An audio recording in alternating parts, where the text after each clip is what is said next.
Assalamu alaikum, guys. We are Defying The Dunya, and you are listening on Ramadan Radio Wolves 87.8 FM. Please call us on 01902 972 150. And yeah, let's get it started. Assalamu alaikum. My name is Wi'am. Oh, yeah, names. Assalamu alaikum, I'm Dumia. And assalamu alaikum. My name is Wi'am. Today we're going to be talking about, well, in this first part, we're going to be talking about how Ramadan's going so far. Mm-hmm. So how are you finding it? First of all, I'd like to say, alhamdulillah, because I had this fear that I wasn't going to make it to Ramadan. I don't know why, but it was like an irrational fear. It was like, now that you're getting back on the deen, you're scared that you're not going to find it, make it to Ramadan. Mm-hmm. But I'm finding it really nice. Like, the vibes are there. Do you know what I mean? I feel like we've had a stronger sisterhood this Ramadan, so that is nice. And I'm just excited, really.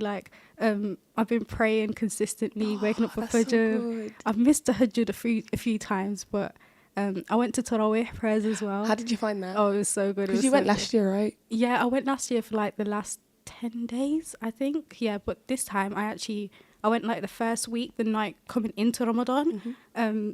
It was very, very nice and humbling. When you stand next to people and you don't know who the sister on the left is or the sister on the right, but you feel connected. Yeah, it's so beautiful. I'm trying to go, man. I'm trying to go. Yeah, you got to come with me. Yeah, now we have to. Yeah. How are you finding Ramadan? See, for me, it's my first Ramadan as a revert, and I came on my menstrual cycle. Yeah, and I'm just I just want to hurry up and get to fasting, praying.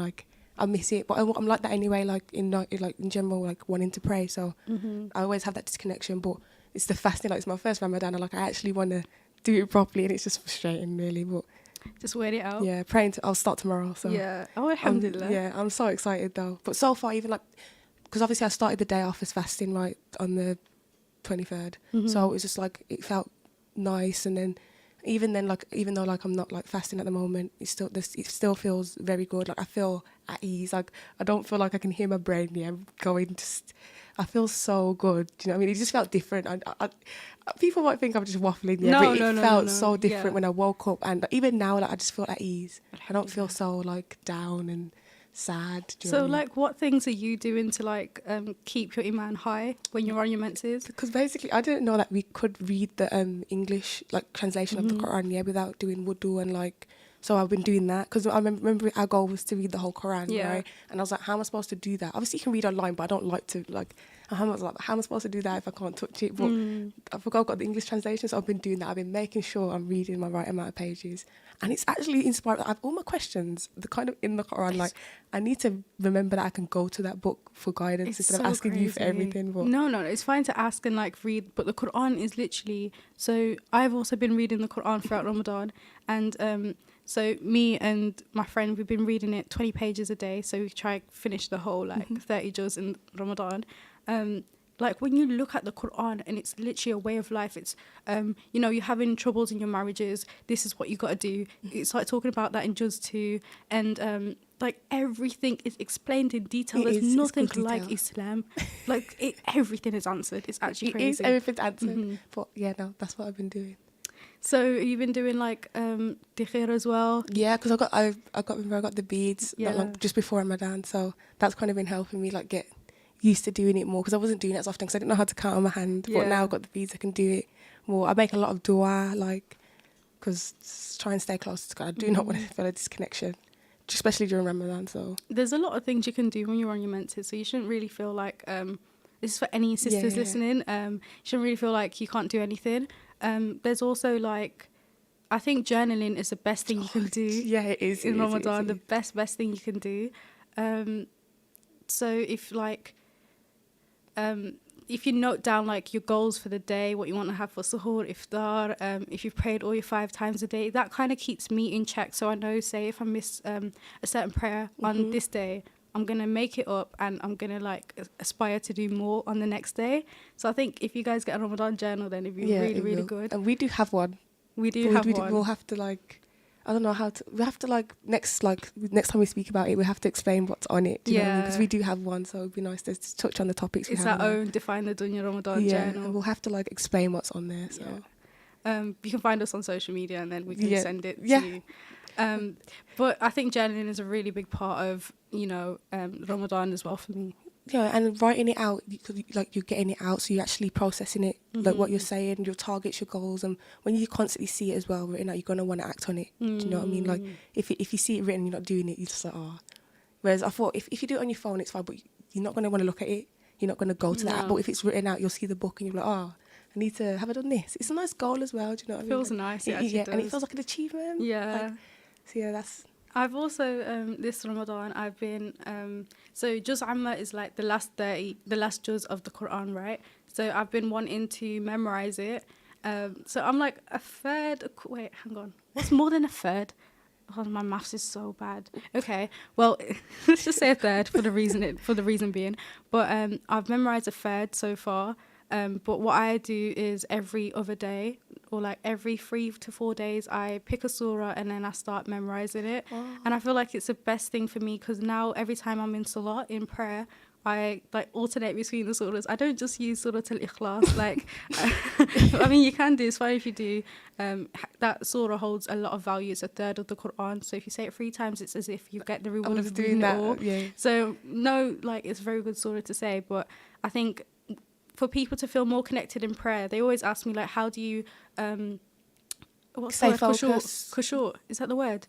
It's right. Yeah, I think so. Yeah, like how do you stay focused in prayer? So I think I ask because I'm terrible. Like me too. But I think the best thing for me is just reading longer surahs. And don't get me wrong, like I don't understand what it means word for word because I've not started that journey of my Islam yet. Because I do speak Arabic, but it's not the Fusha, like it's not the Quranic Arabic. It's just the Sudanese dialect Arabic. So I do understand the Quran to some extent. But it's like a Shakespearean person talking to you and you're speaking in modern English and slang, do you know what I mean? So, but my point is like, say longer surahs in prayer, take your time.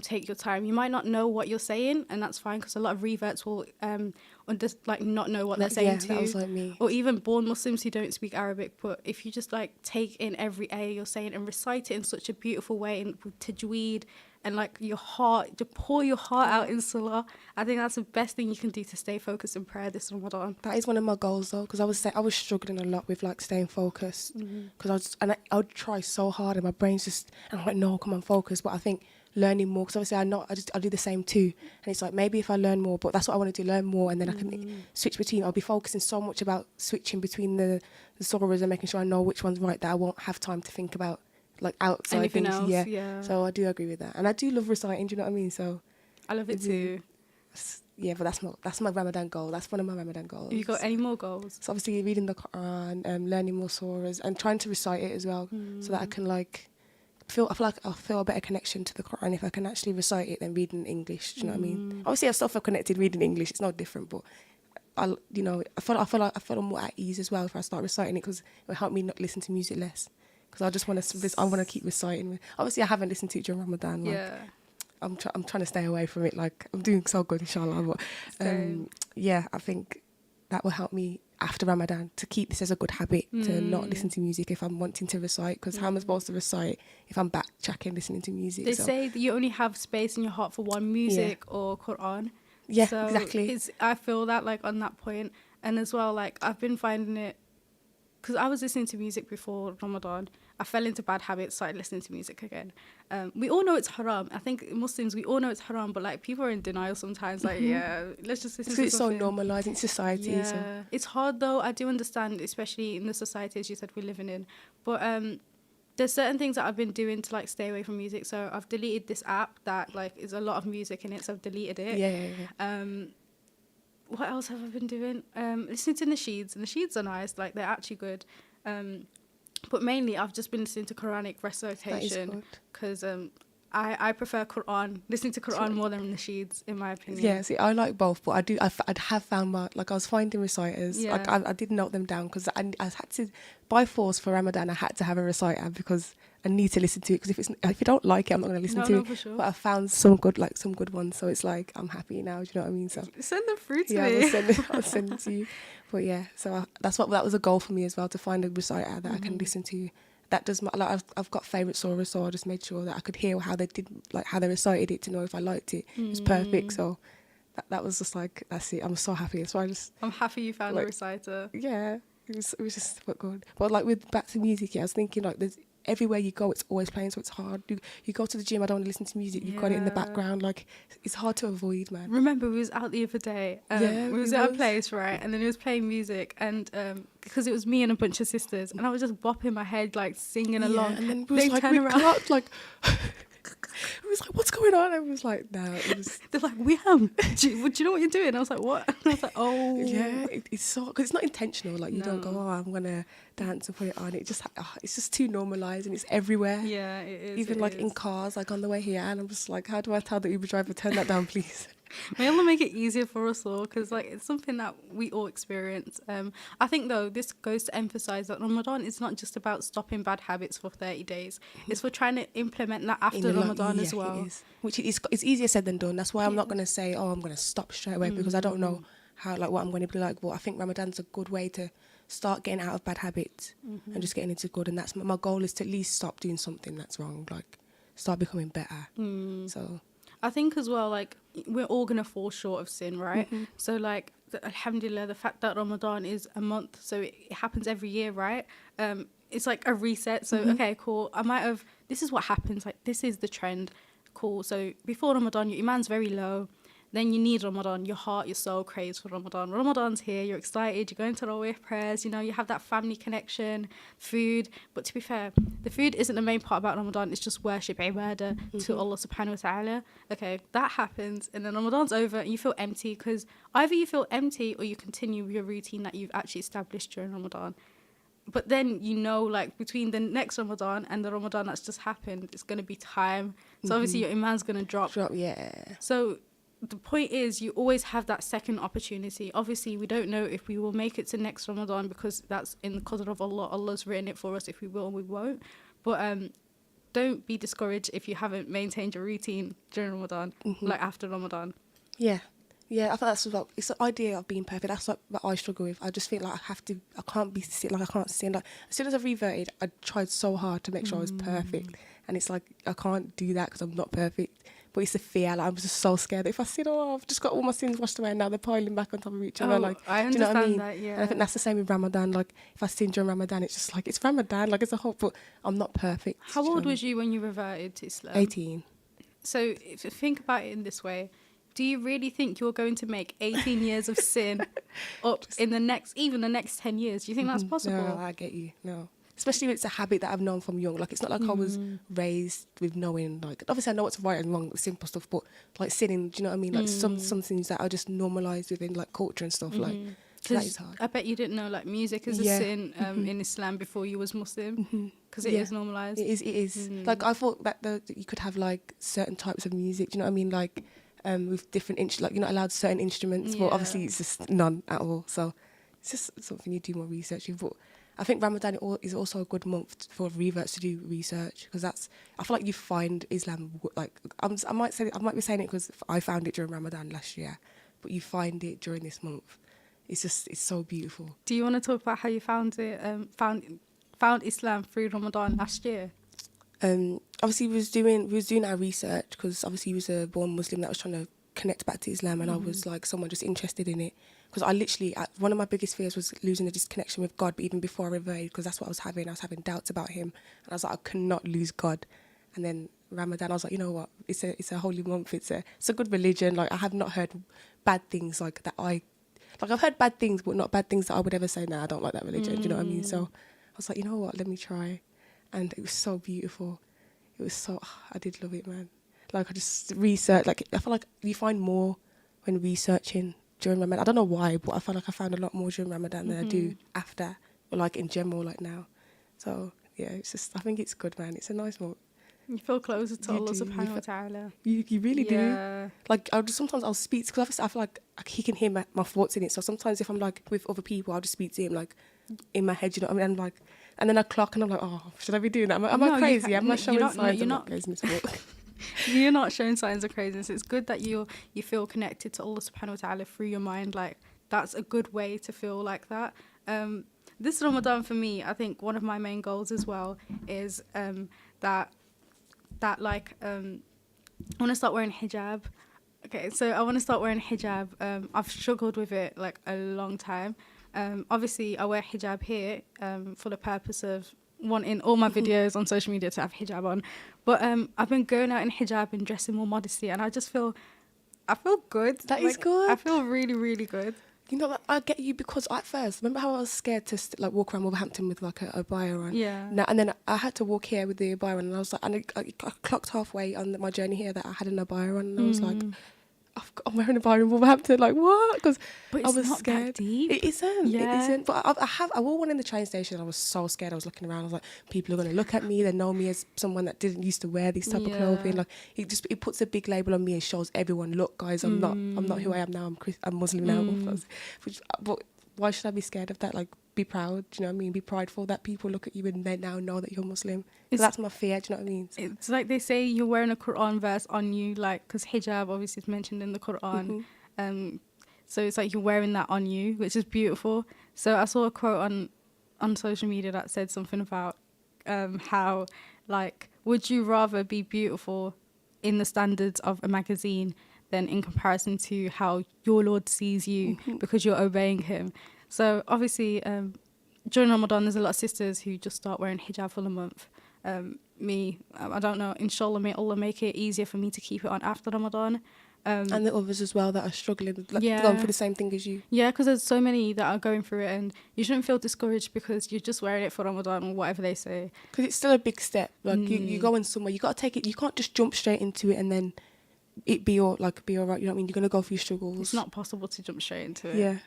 Even though I'm scared, because I literally just jumped one day after my birthday. I just thought, let me just put it on. No, but I'm so proud that you did that. I'm scared. Like, so far, I'm happy that I wear it. Yeah. But I'm scared if I start getting I don't look nice in it, let me take it off. Because I wouldn't say it was rushed. It just felt right. Like, at the time, I was just like, let me put it on. I just didn't want to take it off. So I'm scared that I'll stop feeling like that, because it was too good to be true. Like, it's perfect. Do you know what I mean? Like, make dua. Just carry on making dua. I will, because I don't want to take it off. I feel weird taking it off. I would feel weird walking out and, like, doing my hair like I did before.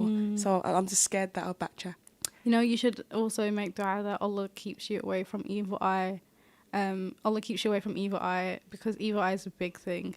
Oh yeah, it is. Like, it don't like go around saying, hi guys, I'm my hijab journey, it's so easy. Yeah. But no, yeah, I get you. But you wouldn't do that. Yeah, anyways, I wouldn't. Nah, but yeah. It's very, like, inspiring to see, like, from your revert story that you put a hijab on so early on in your journey. I didn't expect it. If you had told me last year that I'd be wearing hijab, I'd be like, sure. I wouldn't know as well, because I think your journey has been so steadfast, alhamdulillah. Like, you went from researching last year to, okay, you took your shahada and I witnessed it, and I was crying so much. That was so good. And then hijab, like, alhamdulillah, like, I look at you and I'm like, bro, I'm a born Muslim, so, like, I know we shouldn't be comparing journeys, but it's like what you have managed to do in a year, I can't do in 19 years. You've got to remember as well, I have you guys to help me with that. Whereas before, you didn't have really a lot of people to help you. Whereas I've had you lot guide me. Do you know what I mean? Like, the sisterhoods guided me. But I think that's why, like, you find Ramadan, like, you find yourself in Ramadan, because I'm comparing my last Ramadan to this one, and it's so different, like, the growth. And that's what I mean, like, you'll see it. So if you are a revert, or like someone that's looking into Islam, you'll see the growth from this. Like, I feel like you'll find it this Ramadan, and then you'll come back and then you'll see, do you know what I mean? Like, next Ramadan, or you either follow Islam or you're not, or you're still interested. So I think that's it's just beautiful. It's like an opportunity. Yeah, like, it is. You don't have to jump straight into things. That's what I'm saying. Like, if I don't wear hijab this Ramadan, then inshallah in the next. But I don't really want to think about timing, because I feel like when you fixate yourself on timing, you should wear it after Ramadan, this, that. I think it can either distance you from wearing hijab or not. So I'm just going to make prayer. And make it easy for you that you just put it on. Yeah, because I don't want to go against my scripture. Do you know what I mean? So it's like, I need to stop living for society. Yeah, I think, in a sense. That's how I feel. I need to stop, like, living for the dunya. Do you know what I mean? Like, live for me and my connection with God. Living for, do you know, it's hard, but hopefully Ramadan can help me with that. Yeah, may Allah make it easy for us all. But we are coming to an end at this part. If you're tuning in, we are Defying The Dunya. You're listening on Ramadan Radio, Wolverhampton, 87.8 FM. Please call us on 01902 972 if you have any questions. Email us at ramadanradiowolves.com. And yeah, just let us know if you need anything, or if you want to ask us questions, call in. Yeah? Message us. Yeah. We'll join you back shortly.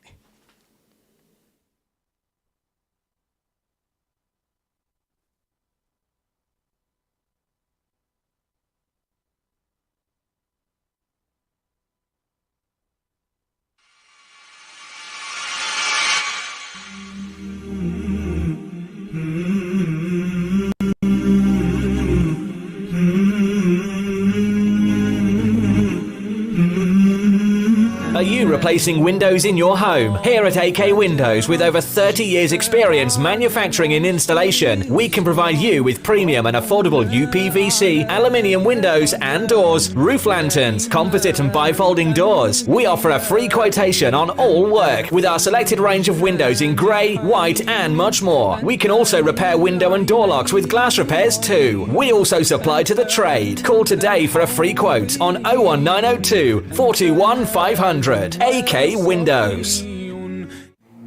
Are you looking for a new challenge? A chance to be your own boss? Becoming a driving instructor is a lot easier than you think. Bespoke training is provided and franchise opportunities with guaranteed results. Or are you looking to get a full driving license? Well, look no further. For a complete package from translated theory classes to driving ability, securing your freedom to the future. Contact us today by calling Ashes Driving School on 07402 362 717. Wolverhampton and surrounding areas. Follow us on Facebook and Instagram. Learn by taking the right turn.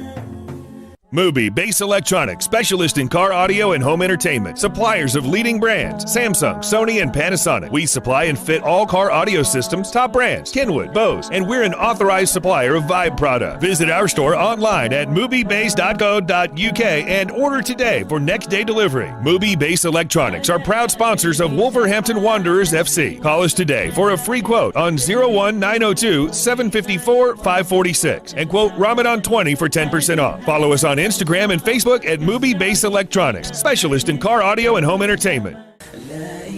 Little Dessert Shop, UK's leading dessert franchise, continues to deliver happiness in Wolverhampton. Order from Just Eat, Uber Eats and Deliveroo. Visit us at littledessertshop.co.uk and contact your nearest branch. From all at Little Dessert Shop, we wish you a blessed Ramadan and a happy Eid.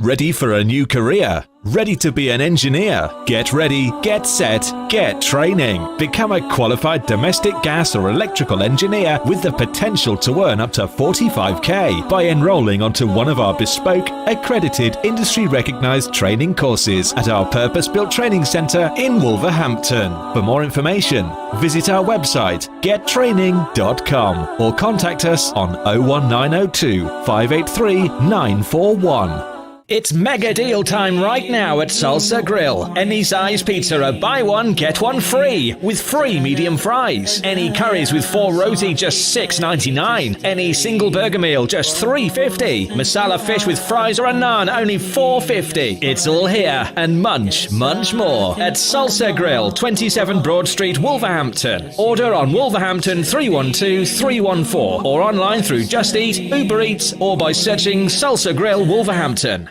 Mina Bazaar, one of the UK's biggest collections of Asian bridal wear and fashion. Established for over 25 years, we're now showcasing and taking orders for our brand new catalogue. We have Mina Bazaar's men's bridal wear. We'll be stocking the very best in groom sherwani, fashion kurta and waistcoats. Book an appointment today and get 15% off during Ramadan at Mina Bazaar, 184 Ladypool Road, Birmingham, B12 8JS by calling us on 07970 265 956. Spice up your iftar with traditional spices and flavours from Indus. We go to great lengths to source only the best in Far Eastern flavours, with a wide range of spices, pulses, lentils and essentials for your kitchen cupboards. From our hot chili powder to our range of beans and pulses. Find our range in leading local supermarkets and retailers. Indus, the world's finest foods. Your tyres are essential for safe driving. They're the only link between your vehicle and the road. At Premier Tyres, we proudly stock leading tyre brands such as Goodyear, Michelin, Pirelli and more. We're also your go-to garage for MOTs, servicing, exhausts and all your mechanical needs. With the most affordable prices in town, unmatched quality, knowledgeable and fully qualified mechanics, we will look after your car no matter the make or model. Premier Tyres, Crown Street, WV1 1PX. Call 01902 455 684 or visit premiertyreservices.com. Every Ramadan, many around the world remain hopeful of your zakat and sadaqah, to see them through their toughest days. That's why your charity not only improves lives, but saves lives. Give hope to millions around the world from your hands, through Muslim Hands. Hope is never lost when we place our trust in Allah. Hold on to hope and help save lives. Visit muslimhands.org.uk today. This is Ramadan Radio, your local voice, your local Muslim radio. Go to RamadanRadioWolves.com and donate to your local mosque.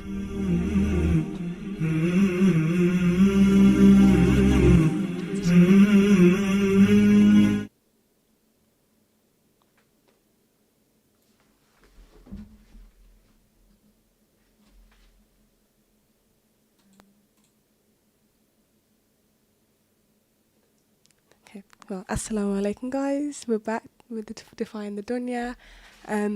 You're listening on Ramadan Radio Wolves, 87.8 FM. Call us at 01902 972 150. Email us at ramadanradiowolves.com. And yeah, so let's get started. Back into it. I'm Demeter, by the way. And I am Wiam. And we're going to touch on the topic of believing in higher power, and does it give you purpose and hope and stuff. So what do you think? How does it make you feel? As in, do I believe in a higher power? Obviously you believe in higher power, but the topic of believing in a higher power Yeah. and the hope and how it makes you feel, the emotions and stuff I think believing in a higher power gives me a lot of hope. I do agree. But I don't just believe in a higher power to feel hope. I kind of do it because I know that it's a source of gratefulness, so I should be grateful, and for every day that I'm living is a blessing. So for me to just worship God, I don't know actually. Let me just, I've kind of lost track of what I was saying, but I do believe in a higher power, obviously, because I'm Muslim. But I think just because you're born a Muslim doesn't mean that you automatically believe in a higher power. I think you can go through moments where you think you're believing just because of blind faith. Your parents are born Muslim, so you have to believe in a God. But then everyone finds God for themselves. So now I do believe in a higher power. Truly within my heart, I do believe. I think it's rational to believe in a higher power. I can't look at a design and say it has no creator. So how can I look at, something so complex like the universe, me, and say I wasn't created from something or from a higher ultimate being. But yeah, what about you? Yeah, I agree. And I feel but I agree with you, I'm on the same level, and I think that with believing in a higher power and giving you hope, I feel I don't know, it's just natural. You don't think that, oh, I'm gonna hope, but then I don't know, because we always say I hope God makes it easier for you. So do you know what I mean? So I feel we do have hope when it comes to having a higher power and it having a big a big impact on how we feel and stuff. But why do you think we need hope? I don't know, because that's what actually, is hope? What is hope? Yeah, what is hope? Because what is hope to me is what is hope? So hope is actually defined as a feeling of expectation and desire for a particular thing to happen. Do you think it's a reassurance? Yeah. If we don't have hope, it's then we believe it's not going to happen. Do you know what I mean? Whereas if I hope that God, we hope God wills, or what He gives us, not what we want, but do you know what I mean? If I make dua and we hope that it comes true. So it's I don't know, it's a longing for something. Do you know what I mean?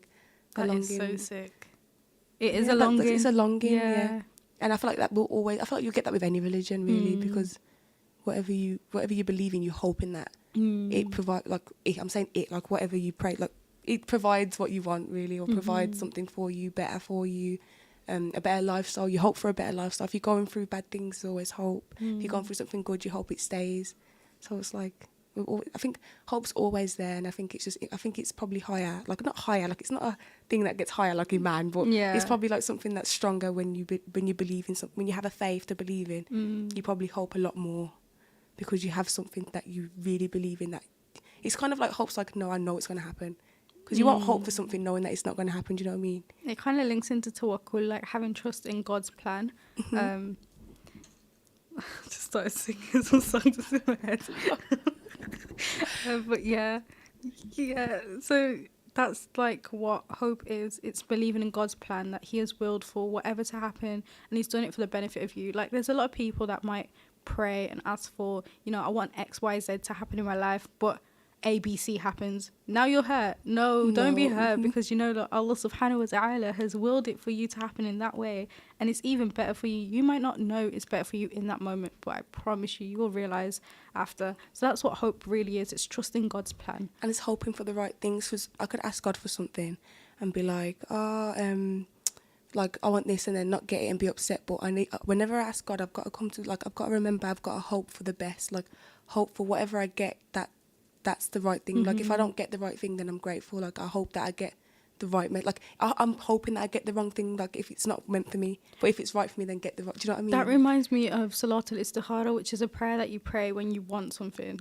Marriage, you want good grades, you want something. Or like you want to clear, like, if you should, like, if this is the right thing for you, do you know what I mean? choice. Like, the right job, the right, And like what it says in that dua is, I don't know it off by heart, but it says something along the lines of, God, please grant this to me if you know it benefits my deen, if it makes me steadfast, but if it takes me away from the deen, then don't give it to me. Yeah. So it kind of gives me that same vibe. It's having that mindset of everything. You know? Like, I think people, sometimes we forget, like, we want something so bad, so we pray for it, but it's like, pray that if it's for you, that you get it. But we did ask some questions to some people about, like, about this topic, and we had someone say that, yes, Allah is always watching us, and we aren't alone. So that, I feel like that's their way of, like, saying that they have the hope because he's always watching us and we're not alone. So I think that's, like, how they interpret it. Like, you know, whatever happens to you, like, God is there and you'll be protected. I think that's what they're trying to say, maybe. Yeah. And then, yes, but you shouldn't believe just for the sake of having hope because you truly believe. Do you know what I mean? Like, you don't believe just because you have hope.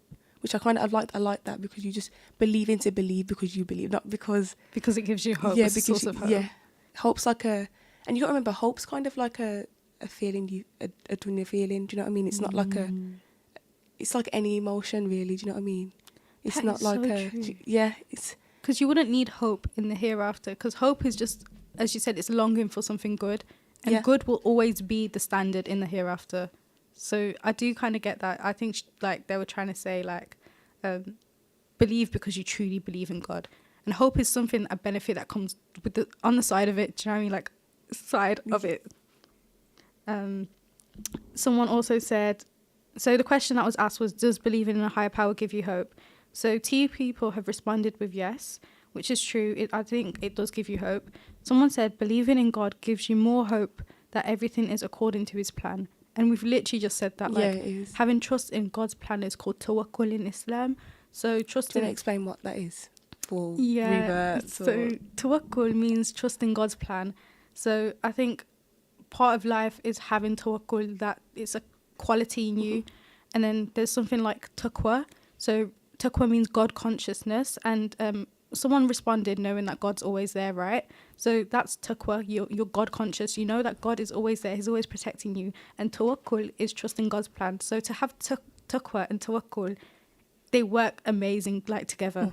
But I do agree with you, yeah. So believing in God gives you more hope that everything is according to his plan. I agree. That's the perfect way to just end that question. Yeah. Do you know what I mean? So what do you think about, like everyone, like, their purpose, and do they have a purpose? So does everyone have a purpose, and is this God-given or self-proclaimed? I'm glad, like, that question was split into 2, because I think with purpose it falls under 2 categories: God-given or self-proclaimed. So I might think my purpose is this, but truly, is that my purpose in the eyes of Allah subhanahu wa ta'ala? Or yours? Or mine? And that's what I feel, you have prayers like istikhara, though, because you might think it's right for you, and you'll go in like, you don't want to go down a path where you think it's right for you, but really it's not written for you. So you pray the prayer to know for sure, like, God, like, am I doing the right thing? Because I'm struggling right here. It's so scary to actually, like, what if my plan is not a plan that God obviously wills everything, right? But what you're doing, like, the steps that you're... But then I feel like it's hard because you know that he's written that you go along that path. But has he done it so you learn? Everything's a lesson though as well. So I think it's hard because you might be going down the wrong path as a lesson to come back to the right I've had that happen to me in my life though. So I think I'm so grateful for I would not change the way that my life has been. But I'd say, so I think purpose can be both. It could be mainly it is God-given to me in an Islamic sense, that we as Muslims, we have the purpose of ibadah, which is worshipping only Allah subhanahu wa ta'ala, tawheed, not associating which means not associating no partners with God. You know, God has the sole right to be worshipped by himself. That's what a Muslim truly is. And that's our purpose, I think. It is our we were purpose. put here to worship him. I think if our purpose was anything else, we would be doing other things. When we really was put here to adapt. I think we were put here to adapt our lifestyles around our religion, to pray to him the right way. Not change it up and adapt, like change things up. By adapt, I mean like obviously how things will work. Like people like worship God and they did things back in like the day is different to how we're going to do it now. So we, like as our generation has to adapt and make it work. But like, do you know what I mean? Like holding on to Islam. Yeah, making sure that it's, because it's a lot different to how people would probably worship from like before us. So that now we've got to make sure that it works, especially in this society. Like making sure we like, so instead of music like nasheeds, you know what I mean? That's an adaptation. Whereas before there probably wasn't nasheeds. They say holding on to Islam is like holding on to hot coal. Like right now, it's really, really hard. It's a hadith that says that. So like, I get what you mean. And I think in life you can be drifted away from your purpose. So as you were saying, there's going to be things like music, like your friends are going out, you know, having a good time and you want to join them. So at the end of the day, we are going to drift away from our purpose because it's a natural part of life. But I think for me, my purpose is God-given. I have a self-proclaimed purpose as well. I think I'd like to mean something to people. Like, I want to be that person where if everyone meets, it doesn't matter which environment, it could be in this city, it could be in a different city, they know like, oh, that's who I am. Do you know what I mean? Not in a like an egotistic way, but in a sense where like I respect her for what she does. She's always there to help me when I'm low. Someone that's without fail is there no matter what, and that's what I kind of agree. I like that. Like that's a night, but I feel like it's a purpose of wanting to be a good person. Like I want people to see me as a good person. I don't want people to see me as a bad person, or because I feel like as well, if that portrays my religion, like it probably doesn't, but that's how I feel. I feel like if people have a bad taste of me, they're gonna think, well, she's just reverted, so it's the religion that's made her that way, when really it isn't. I feel like Islam's made me a better person. Like, so I feel like if I show that, it can I'm not saying inspire, because I'm not a big person to be inspiring people, but it could inspire my siblings. It could. You don't make have to be a see. big person to inspire people. But, do you know what I mean? Like I could just show that if I'm a good person, that's what my religion's helped me with. That like it's guided me towards being a better person. I agree. But we asked that question as well, and someone said, as a Muslim, my God-given purpose is to worship Allah. Yet I feel that my purpose on this dunya is to love and care for people.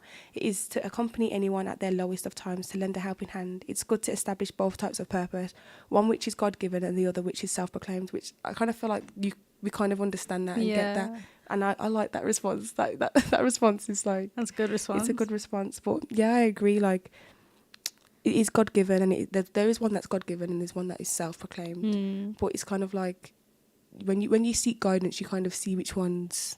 Because God has also given you the feeling then that to like do that. Do you know what I mean? Like, He's allowed you to like have that feeling of like wanting to be there for other people. Do you know what I mean? So it kind of is God's plan. I'd also say like having a self-proclaimed purpose, maybe that self-proclaimed purpose isn't good. You know, like a lot of people as well, like when they want to find religion, they're so fixated on, not even when they want to find religion. A lot of people just want to find a purpose for themselves. But then I think maybe you still feel a bit empty because you've not found your God-given purpose too. I think you need both of them in your life to fully to fully live a good life. No, I agree. I think that you covered that properly. Someone also said that they believe their purpose is God-given, which is true, like me too. But I think if you find a self-proclaimed purpose as well, it'd help you even more. And it helps with the adaptation of being here. Do you know what I mean? Because you could be here and just wanting to do something like that's not work. You could be wanting to be like not lazy, but not wanting to do anything. Whereas your purpose could be having this job, like your hobbies, the things you're into. Do you know what I mean? That's so true. That's yourself. Because no one else has the same. That's like so true. Other people do have the same like interests, but me and you probably don't have the same interest in what we want to study at university. But that is our self. That's our own. Yeah, because imagine purpose. A life. I'm not saying obviously a life of full worship, 5 prayers a day, even doing the non-obligatory prayers. That's fine. But then won't you still feel empty because you've not established who you are as a person? Like your hobbies, your characteristics, like that. I think that's why you need the both of them. Yeah, you do. Okay, next question. that I'm about to ask for us. Is it hard to pick faith over worldly desires? I think yes, but it can be like, I think with time it'll be easier. I'm saying yes, but I still class us as children. Like, we're not children, like we're teens, we're old adults. Like, we're almost. Wait, we're not old adults. We're not old adults, but like, we're not kids. Yeah, we're not babies either. Like, but we are teens. Like, we're still gonna be like having the fear of missing out when like friends that aren't like practicing or doing things. Like, I want to go out and do that with them, but we know we can't because like free mixing, or maybe they're doing something that we're not supposed to. So I feel like it's picking having the fear of missing out, or worshipping my God and making sure I'm doing the right thing. Like, and there's a clear answer to that one, but it is hard. I think it is hard because there's probably some things that I do where I know that I shouldn't do just because other people do it, or like, do you know what I mean? Like, I'm trying to get better at that. I'm trying to be better at just doing things my way and not having the fear of missing out and wanting to stay on this desire. But I feel like even with the extent of like music and stuff, it's kind of like it's like a desire. It's not like do you know what I mean? It is a desire, to be fair. Yeah. I think I agree so much on that point. Like, I get, like, the other day I was like, someone was like to me, do you want to come along to this motive? And me knowing that there's going to be things there that are haram, forbidden for me, I said no straight away. And I have this thing where, yeah, of course, like, I'm going to have that desire to want to show up. But then if I say no straight away and I tell my friends straight up, no, they know not to even ask me if a motive comes up. Do you know what I mean? So I think that's like a protection from me and haram. But of course, like, I'm not saying that this life is easy. And you might see a sister and brother practicing and think, yeah, they don't experience any worldly desire. But we do. We get temptations. Yeah, we do. And it's like, I think what we have to like do better with is like how we battle these temptations, because we're going to always have them. Like, you could end up getting on deen and you could end up becoming a better person, but you'll still have those temptations. But it's how your mindset, it's mindset. I think it's working on your mindset to work on how you overcome your worldly like desires and how you put deen over it. Do you know what I mean? How would you do, like, how have you?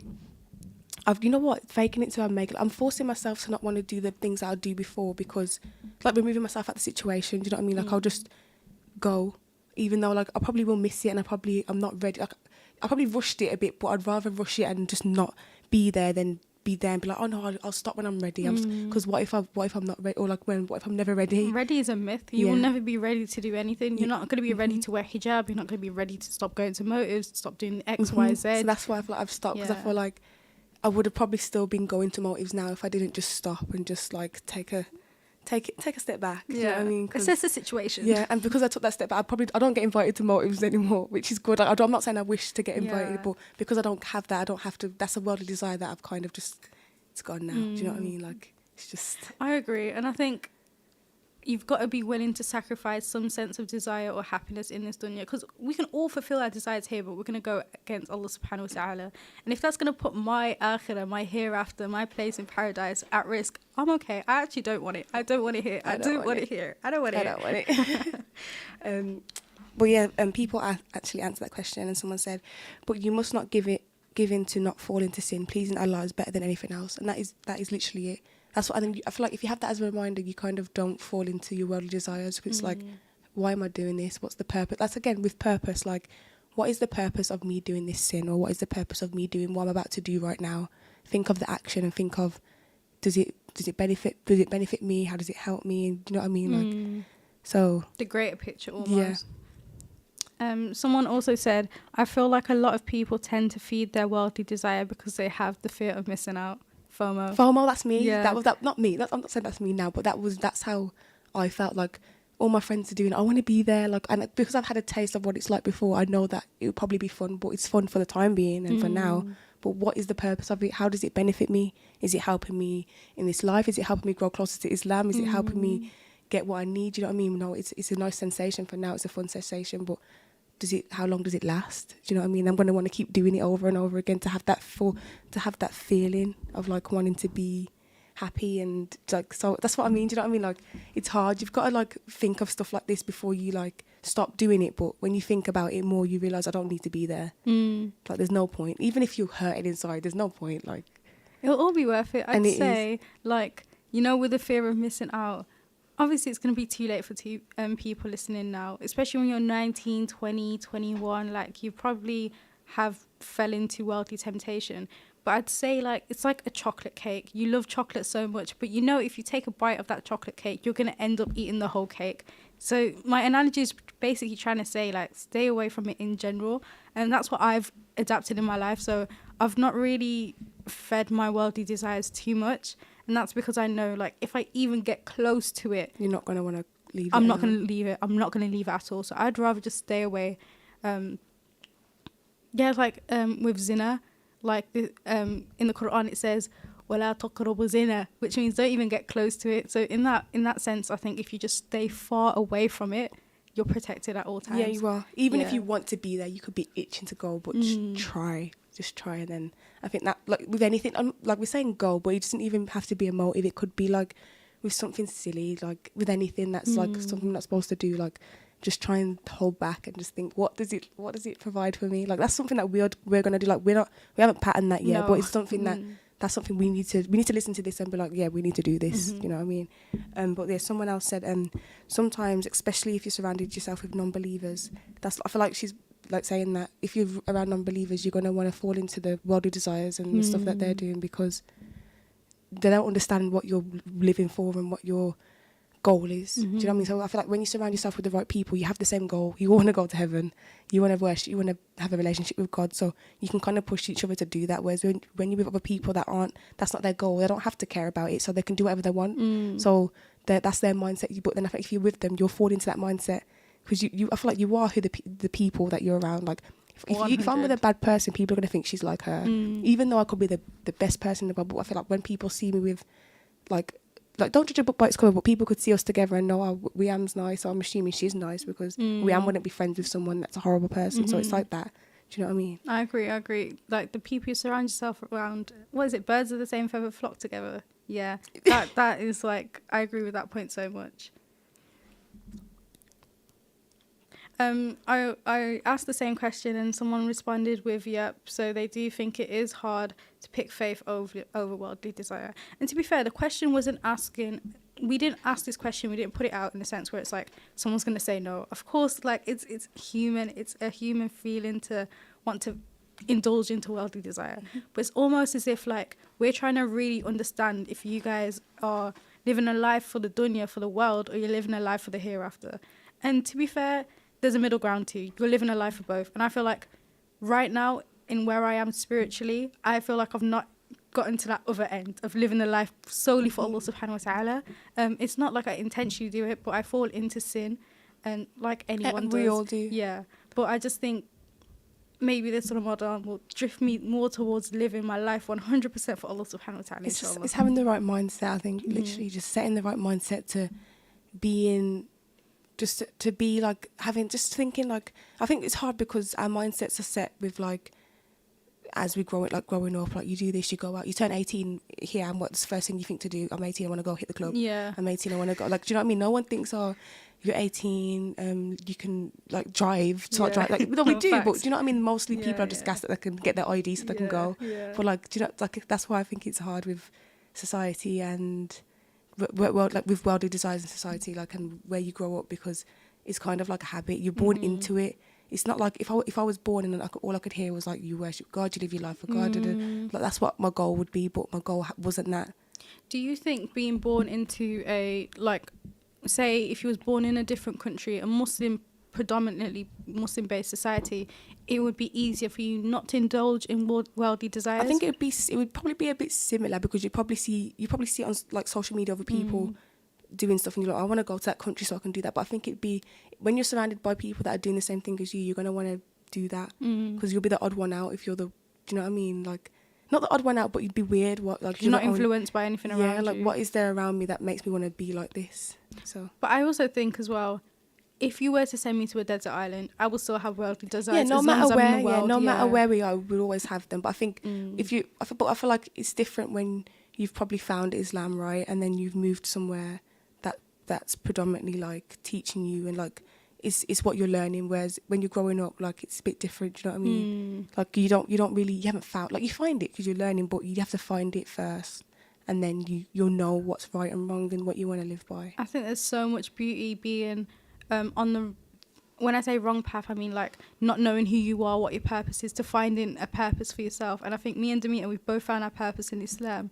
And to see the growth from going from like not practicing or like not actually having that God consciousness in you to now wanting to... The fear of God and stuff. The fear of God is a big thing as well. I think if you fear... Oh, wow, that's a very big thing. Because like, do you know, if you fear God, right, you're not going to want to indulge in worldly desires that much. I'm not saying, but everyone fears God. Like, why do you want to go? Because I'm scared. I'm not supposed to do it. Like, I'm not trying to get People forget. I think because we're here and we're living and we're all right, we forget that God could literally take us at any moment. Do you know what I mean? SubhanAllah. I think that's why worldly desires are just, they're easier to indulge in, because it's like, well, I'm going to wake up tomorrow, but do you actually know if you're going to wake up tomorrow? So would you say if you don't have that God consciousness or that fear of God, then that's why you are indulgent in worldly desire too much? Yeah, because it's basically saying that you don't mind sinning and you don't mind disrespecting him. Because obviously I feel like when you sin, you're disrespecting God. Obviously he's forgiving and stuff, but if you're willing to do that and not care about the repercussions or like that,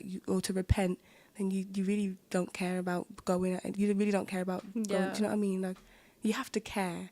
I think that's what.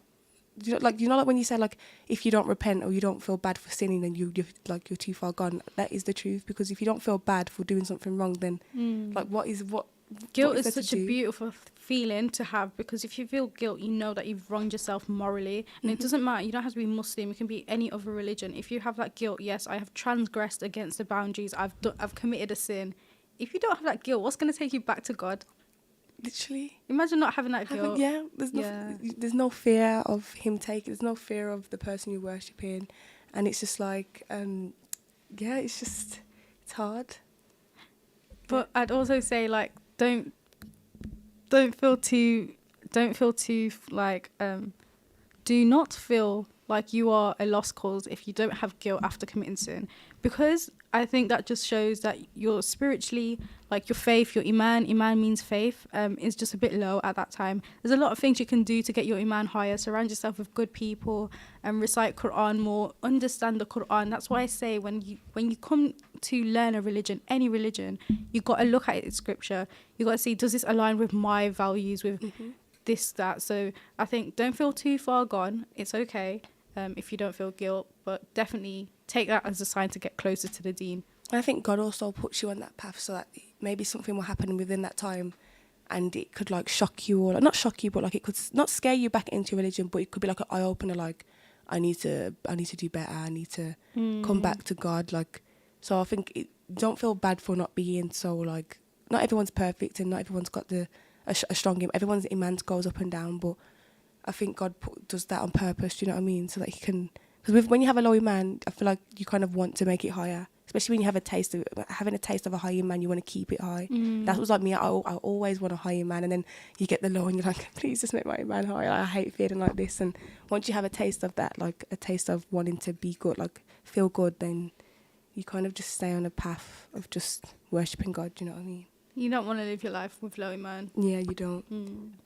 But yeah, guys, we're going into another break right now. You are listening on Ramadan Radio Walls 87.8 FM. We are Defying The Dunya. Call us at 01902 972 150. Email us at ramadanradiowalls.com. Yeah, thanks for listening, guys. Stay tuned.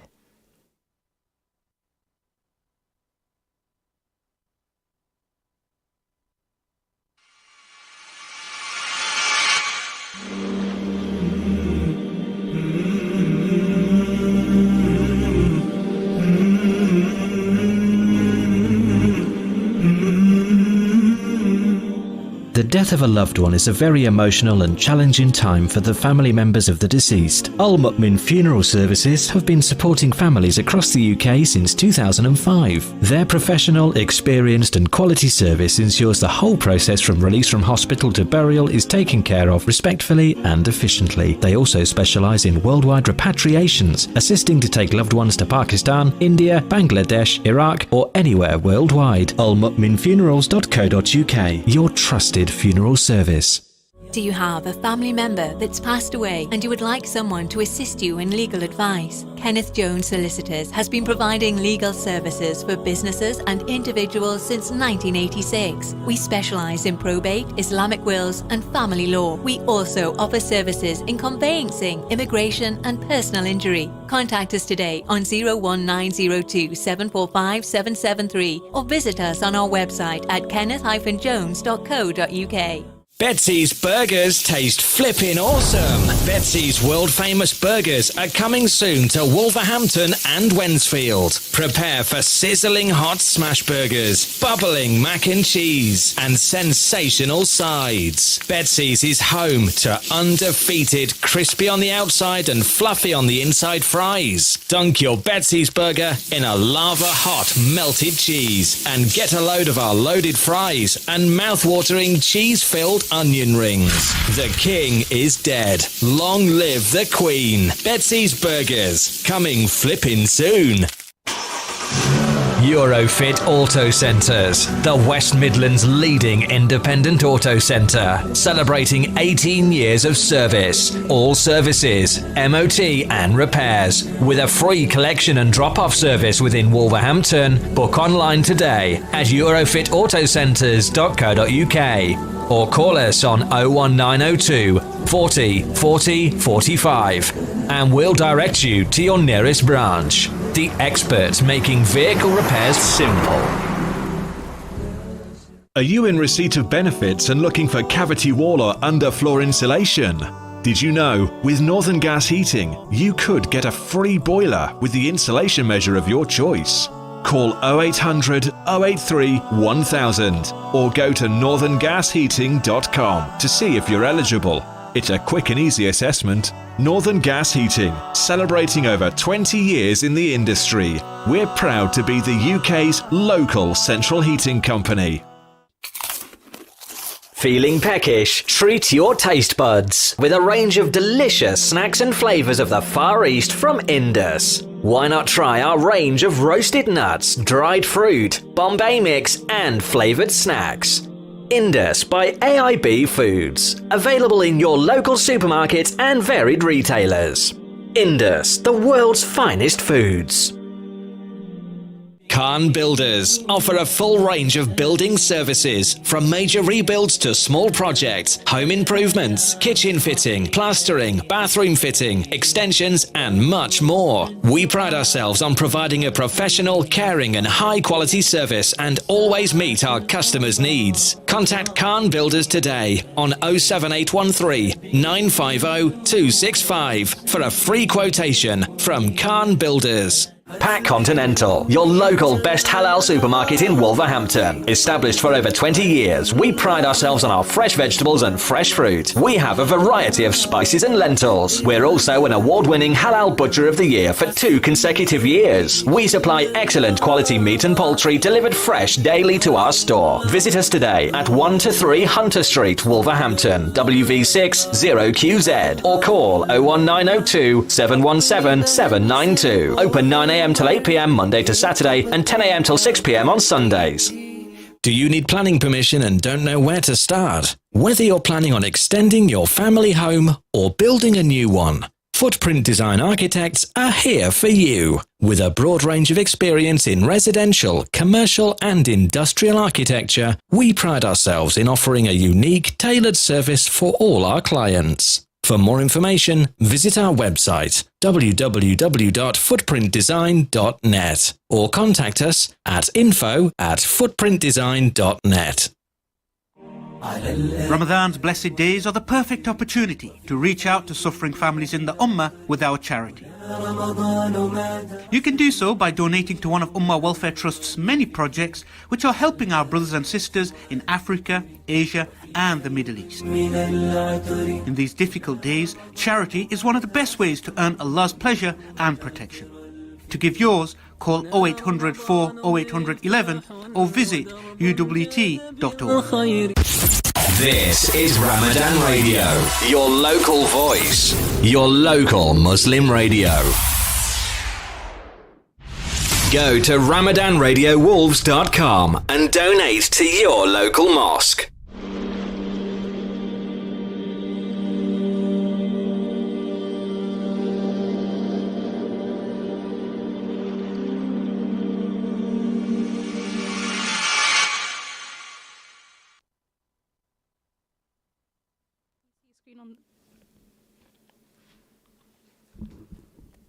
Assalamu alaikum, guys. We're back. This is Defying The Dunya. Make sure you follow us on social media. You're listening on Ramadan Radio Wolverhampton 87.8 FM. Call us at 01902 972 150. Email us at ramadanradiowolves.com.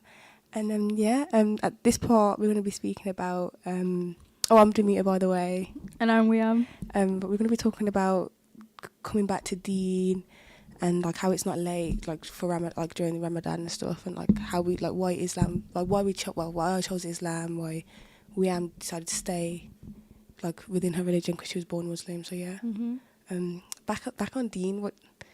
So like I feel like we have spoke about Deen before, like and what it is. We said Deen can be about anything, like not anything, but like do you know what I mean? It's not just an Islamic term of like. It's not just it's any religion. You can be on Deen for whatever religion you're on. Do you know what I mean? So. Like Deen like means just having a belief system. It's believing in something. So like Christian Arabs would use the term Deen to describe their Christianity and their faith with Christianity. So as you said, it's not particular to one thing, but Deen to me, my Deen is Islam, and so is your Deen. Deen is Islam. So getting back on Deen, I'd say is quite hard. It's not something that happens overnight. It's a journey at the end of the day. You're going to find yourself lost in life. You're going to end up... This is what happened to me. I'm going to go back to my story. So I reached rock bottom, essentially. Mentally, I didn't really want... Like, I had a lot of mental health illnesses. Alhamdulillah, I'm okay now. But when you reach so low in faith and you start to believe, like, maybe, is there even a God? Like, is there a God out there? Because if God was truly out there, why would he put me through this? So, like, I started asking these questions and these existential questions because I was so low. I was like, that's the one thing that's going to keep me in this dunya. Let me just start asking these questions. And then I think when you ask questions, it brings you back to Islam or Deen. Literally, that's... No, yeah, I agree. That's what brought me back to Islam. Yeah, and you got answered, remember, as well. Oh, like, yeah. I forgot to tell you guys. So basically, I think if you want to find the truth, it doesn't matter whatever you have in your mind, you want to find the truth. You think Christianity is the truth, Islam's the truth, Buddhism's the truth. You want to find the truth. First thing is make sure your intention in your heart is correct. And then you want to make a lot of prayer. So what I did is I made a dua, which is supplication. So it's literally just saying, oh, God, guide me towards the truth, or God, give me this in this dunya. So it was a really, really bad night for me. And it was about 3 a.m. I was weeping. I was sobbing so much. And I was like, God, please give me a sign. I need a sign. I opened up the Quran next to me that was collecting dust. Opened it because I've not read it in ages. At that point, I think I wasn't even believing in Islam like that. Opened it. I'm a born Muslim, by the way. I keep going away from topic, but I'm a born Muslim, but I had to find Islam for myself. So anyways, I opened the Quran. I said, God, give me a sign. Pointed towards a random page, random verse. Then the verse said something about, do you not see the day, the night, this, that. And then at the end of that verse, it says, these are all signs for people with reasoning and understanding. And that's all that I needed. That's all you need. And the fact that the word sign as well was in there, like... That's what I mean, like, and I think that's the eye opener, because obviously that story is kind of like the reason that I knew Islam was was right for me. Like, I just knew because after that story. But for me, like, he's basically saying, like, look what I've provided you with. I provided you with the trees for your oxygen. I provided you everything, and you're asking me for like signs. Like, you've got the sign that the fact that you're here on this earth is a sign. Do you know what I mean? And I think you needed that wake up call. It's like, I don't know if like, it's kind of like a throw in the face by saying, oh yeah, give me a sign, but we're here. So this is the sign? Yeah. I'm allowing you to breathe right now. Yeah. Do you know what I mean? Like, that's the biggest sign. But I feel like we didn't know, like, we don't know that until you learn Islam. Because I wouldn't have known that at the time. Like, for me, I was just like, oh, he's listening. Like, but now I understand why he would like just provide you something like that. So I think that's what helps with getting back on Deen, is just finding guidance. I always say finding guidance, or asking God for guidance, because it's literally, I think I say it a lot as well, because I need to tell myself it as well. Like, when you're struggling, or like when you want to get back on Deen, ask for guidance. He's going to help you. Do you know what I mean? He loves it when you come closer to him. Do you know, and when you repent and stuff. So I think repentance is very good for coming back on Deen as well, because if you can repent after all the things you do, like, I feel like that will help you strengthen your iman and help you follow the right path, because you know what's wrong, and you know, you kind of just, there's no point keep repenting. You're not going to want to repent if you're going to keep falling back. Obviously, we're not perfect and we will fall back into old sins, but I feel like when you start repenting and you're like, well, I want to change it, I think that's a big step of how you get on Deen, I think, like becoming a better person. God as well, he's not going to turn away your dua. Like, you are his loving servant. You are his obedient servant.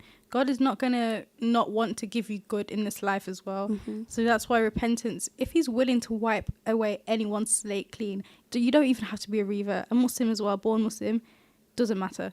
He's willing to do it. Do you know what I mean? So repentance and asking for guidance is two things that will bring you back to the Deen. There's a lot of people out here right now that are researching. So they might not necessarily have picked a belief system. You know, they're still looking into Christianity, Judaism, Islam, Buddhism, Sikhism, you know, Hinduism. There's the religions, of course, right? Because there's so many, and I think a lot of people get fixated on, what if I picked the wrong one? Yeah. No, I agree. There's a lot of people that just don't even want to research religion because of how many options there are. It's like, if I pick the wrong one, am I doomed now? Yeah. But then I feel like when you research, you kind of see similarities within religions, and you kind of just like, you label it to one, whatever stands out to you, because it's whatever resonates to you. Do you know what I mean? Like, we can't force people to say follow this religion because we follow it. It's whatever resonates with you, and whatever. I said as well, it's whatever.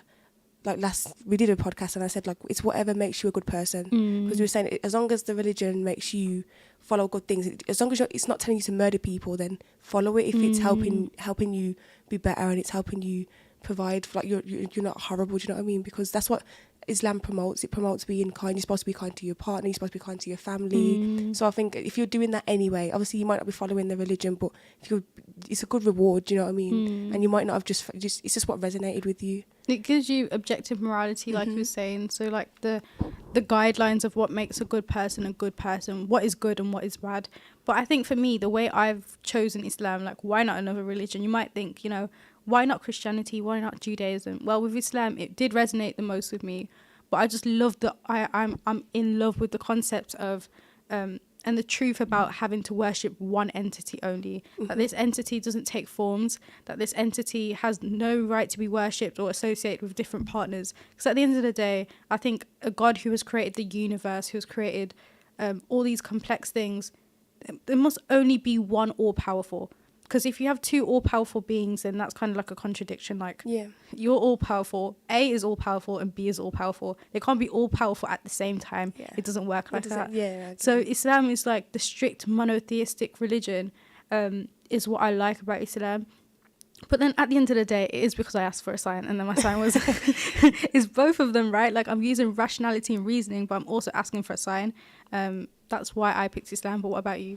For me, obviously, I did research as well, because obviously I wasn't a practicing Christian, but I was born Christian and stuff like that. But a lot of the things that I was not practicing, but like brought up with, like, I don't know, like lifestyle wise, was very like, it was not, I'm not saying it's Islam, but it was stuff that you do within like the religion anyway. Do you know what I mean? Like the things I eat, the things I do. Like my dad, I would, like, he could revert tomorrow and he would be following the right path. Do you know what I mean? Like with the things that he does moral wise. And I think that's what, it was kind of easier for me to like lead towards that religion, because do you know what I mean? Like, it's something that I kind of I wasn't doing it like properly, but it's something that I would say like I was doing. So that's why with habits, like some habits are easier for me because I was kind of doing it anyway as a kid, but without knowing.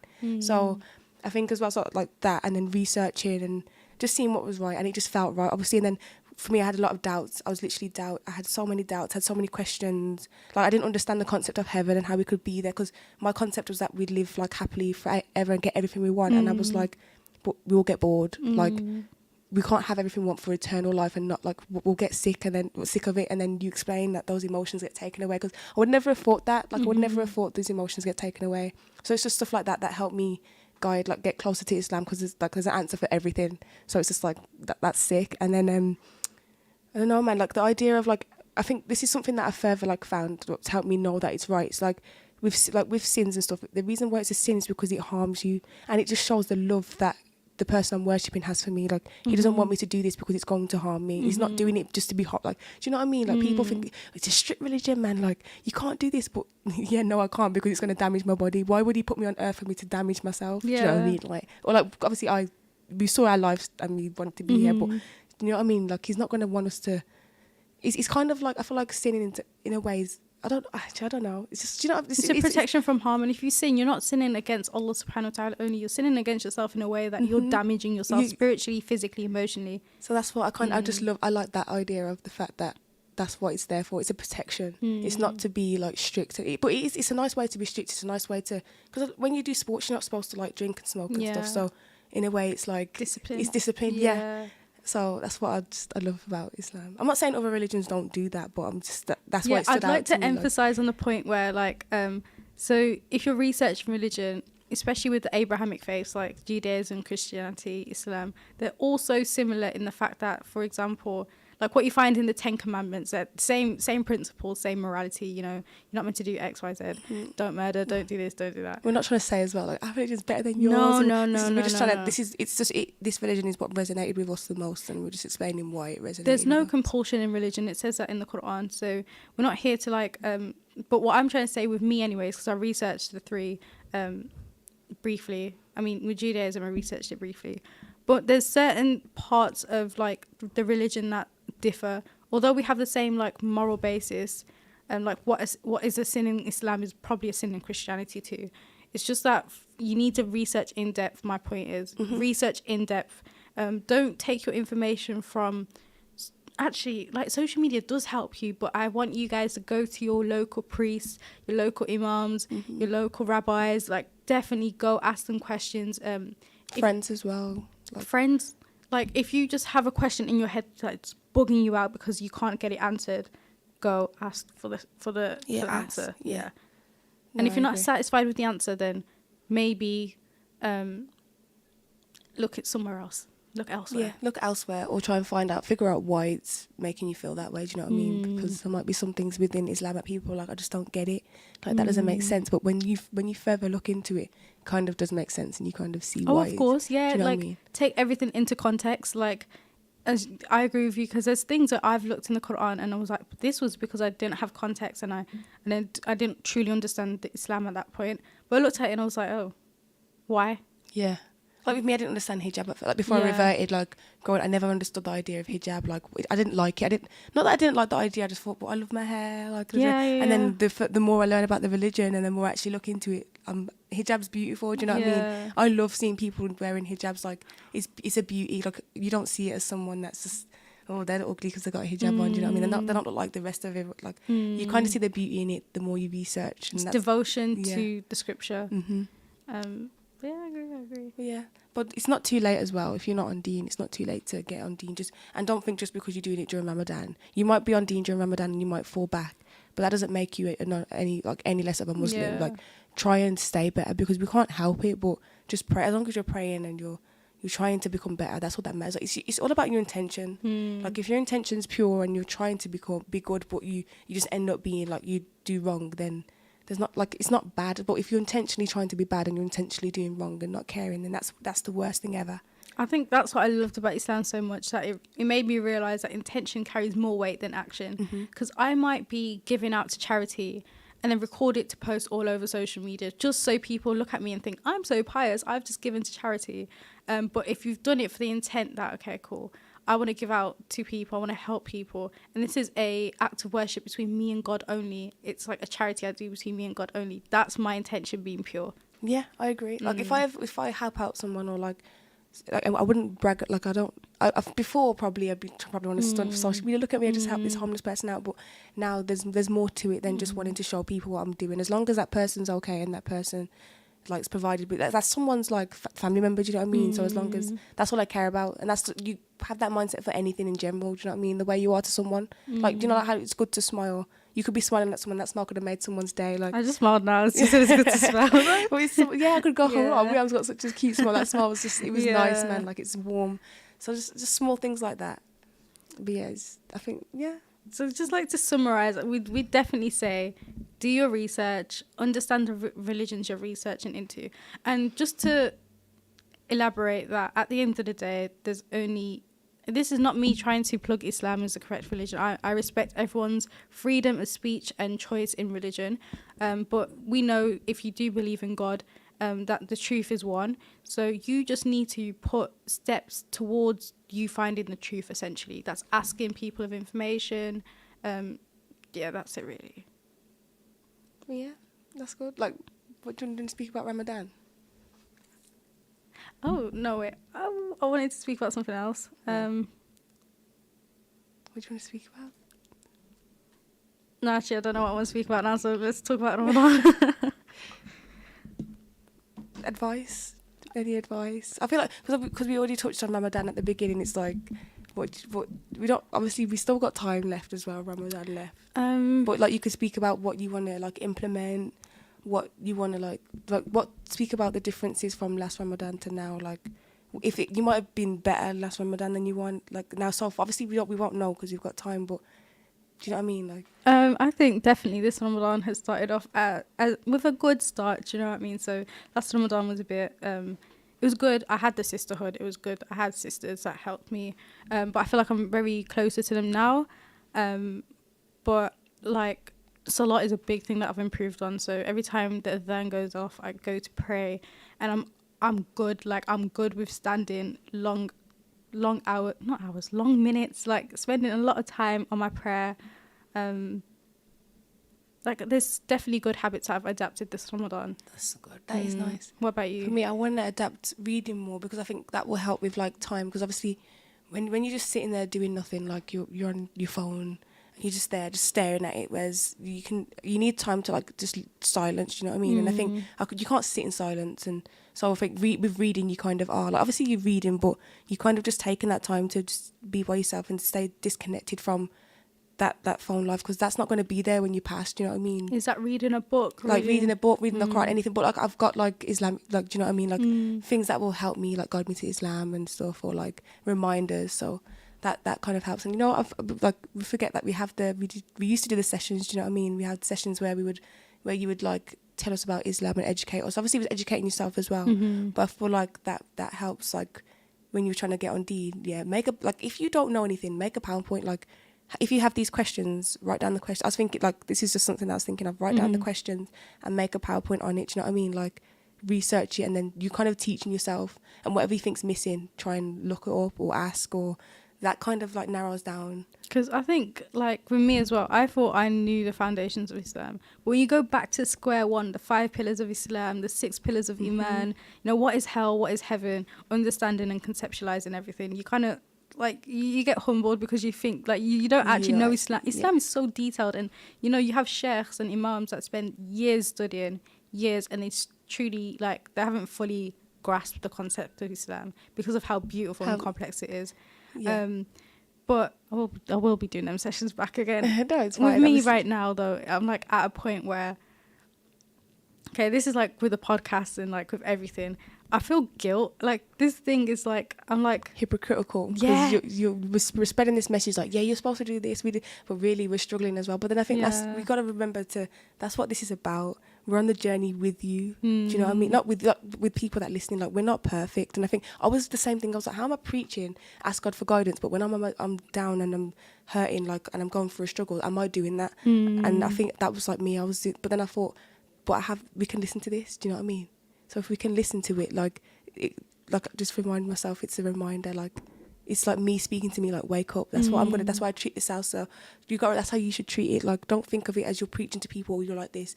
Treat it as something you're going to listen to. So hypocritical, because it's like a thing where I always fall in my iman. Like, I might come across to the listeners right now as someone who's, like, very practicing, whatever, but truly I am trying to do the bare minimum, and I'm struggling with the bare minimum.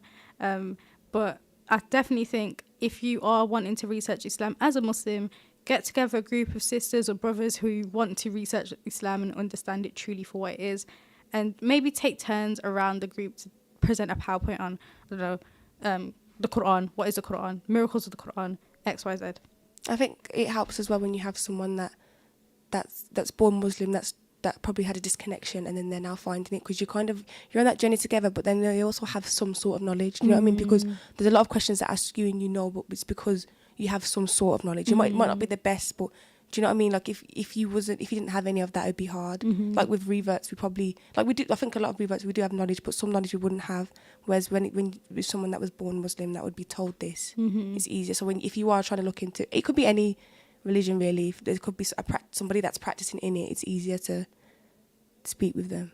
Do you know what I mean? So definitely, like, I agree on that point. I am not the most knowledgeable, obviously, but if you get a person that knows more knowledge than then you'll benefit one another at the end of the day. Because there's times where you've asked me a question and I actually so I'm like, wait, it's actually a complex question and I don't really understand. So I go do research on it and then I respond to you in the correct way.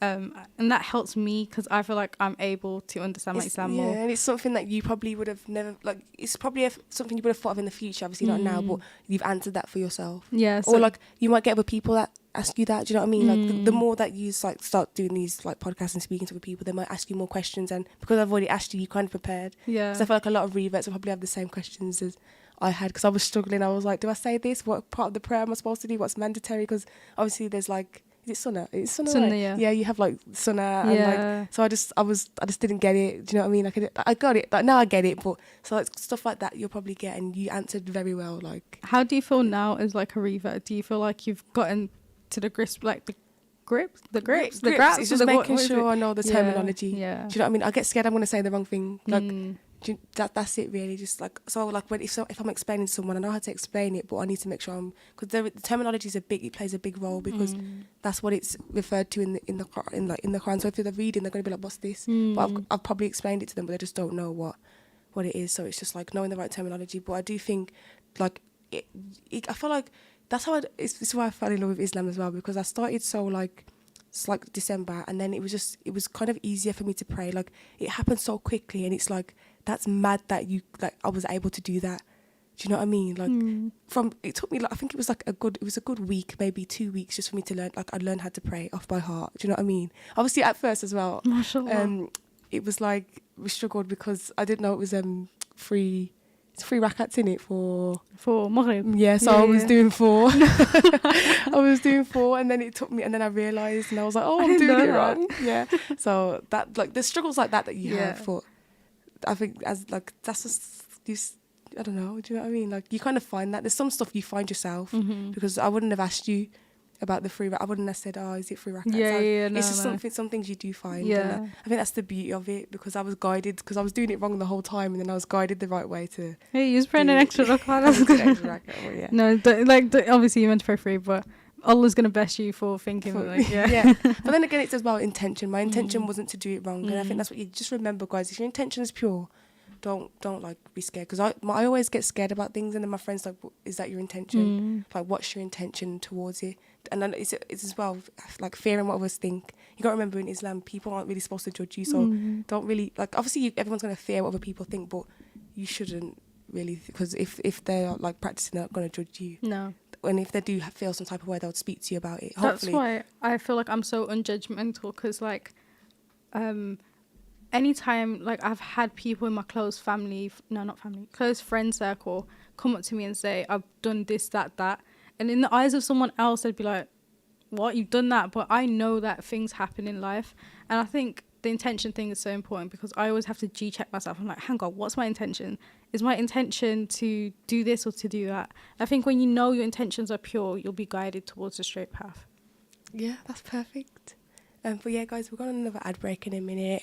We are Defying The Dunya. You are listening on Ramadan Radio, Wolverhampton, 87.8 FM. Message us at 01902972150. Email us at ramadanradiowolves.com. And yeah, we'll be back.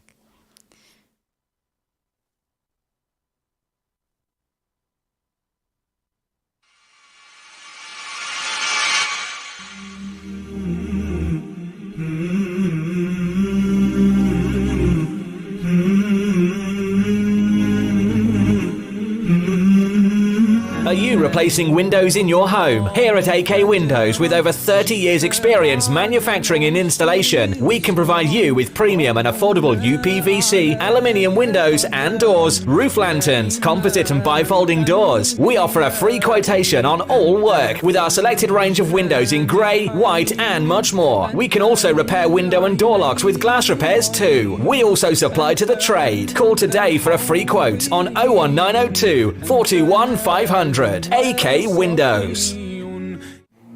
Are you looking for a new challenge? A chance to be your own boss? Becoming a driving instructor is a lot easier than you think. Bespoke training is provided and franchise opportunities with guaranteed results. Or are you looking to get a full driving license? Well, look no further. For a complete package from translated theory classes to driving ability, securing your freedom to the future. Contact us today by calling Ashes Driving School on 07402 362 717. Wolverhampton and surrounding areas. Follow us on Facebook and Instagram. Learn by taking the right turn.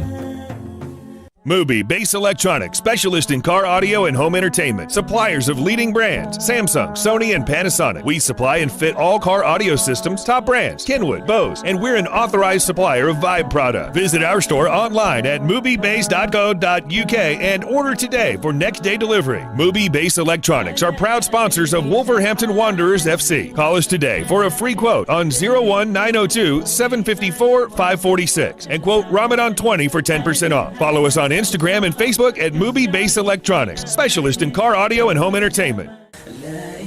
Little Dessert Shop, UK's leading dessert franchise, continues to deliver happiness in Wolverhampton. Order from Just Eat, Uber Eats and Deliveroo. Visit us at littledessertshop.co.uk and contact your nearest branch. From all at Little Dessert Shop, we wish you a blessed Ramadan and a happy Eid. Ready for a new career? Ready to be an engineer? Get ready, get set, get training. Become a qualified domestic gas or electrical engineer with the potential to earn up to 45k by enrolling onto one of our bespoke, accredited, industry-recognised training courses at our purpose-built training centre in Wolverhampton. For more information, visit our website gettraining.com or contact us on 01902 583 941.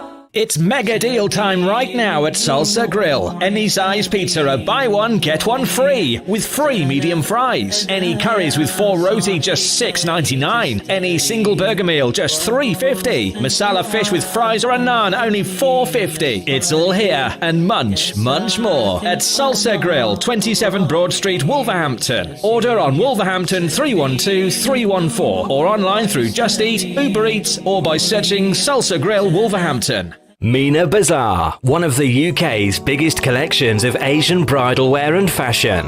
Established for over 25 years, we're now showcasing and taking orders for our brand new catalogue. We have Mina Bazaar's men's bridal wear. We'll be stocking the very best in groom sherwani, fashion kurta and waistcoats. Book an appointment today and get 15% off during Ramadan at Mina Bazaar, 184 Ladypool Road, Birmingham, B12 8JS by calling us on 07970 265 956.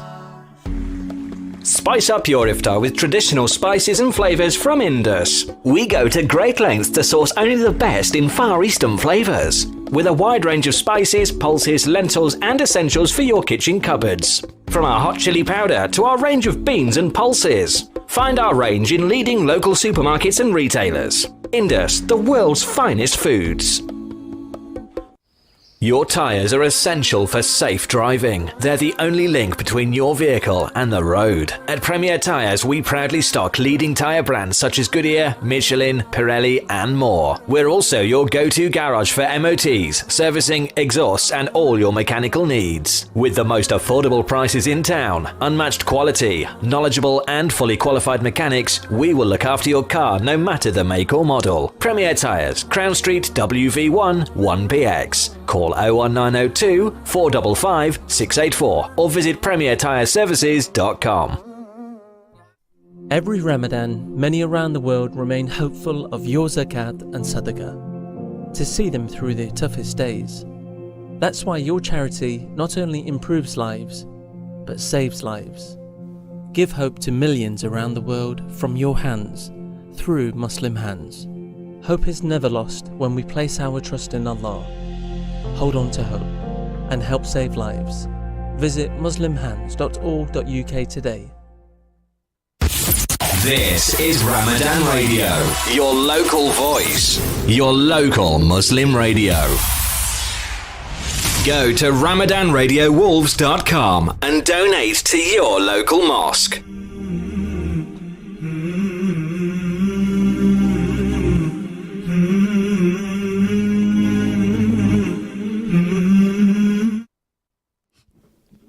Assalamu alaikum, guys. We're back. We are Defying The Dunya.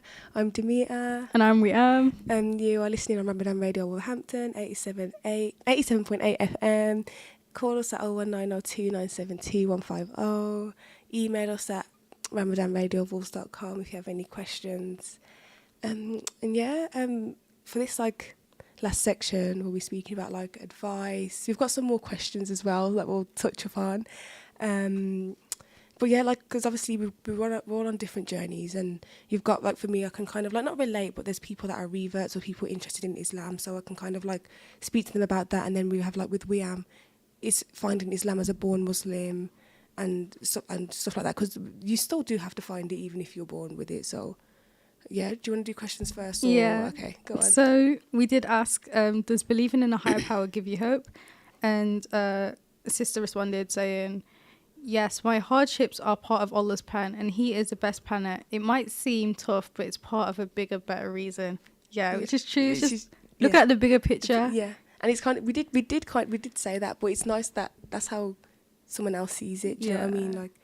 That is the bigger picture, and it's just I think it's coming to grips with it, not being upset with not getting the right what you want, because I think that's just it really.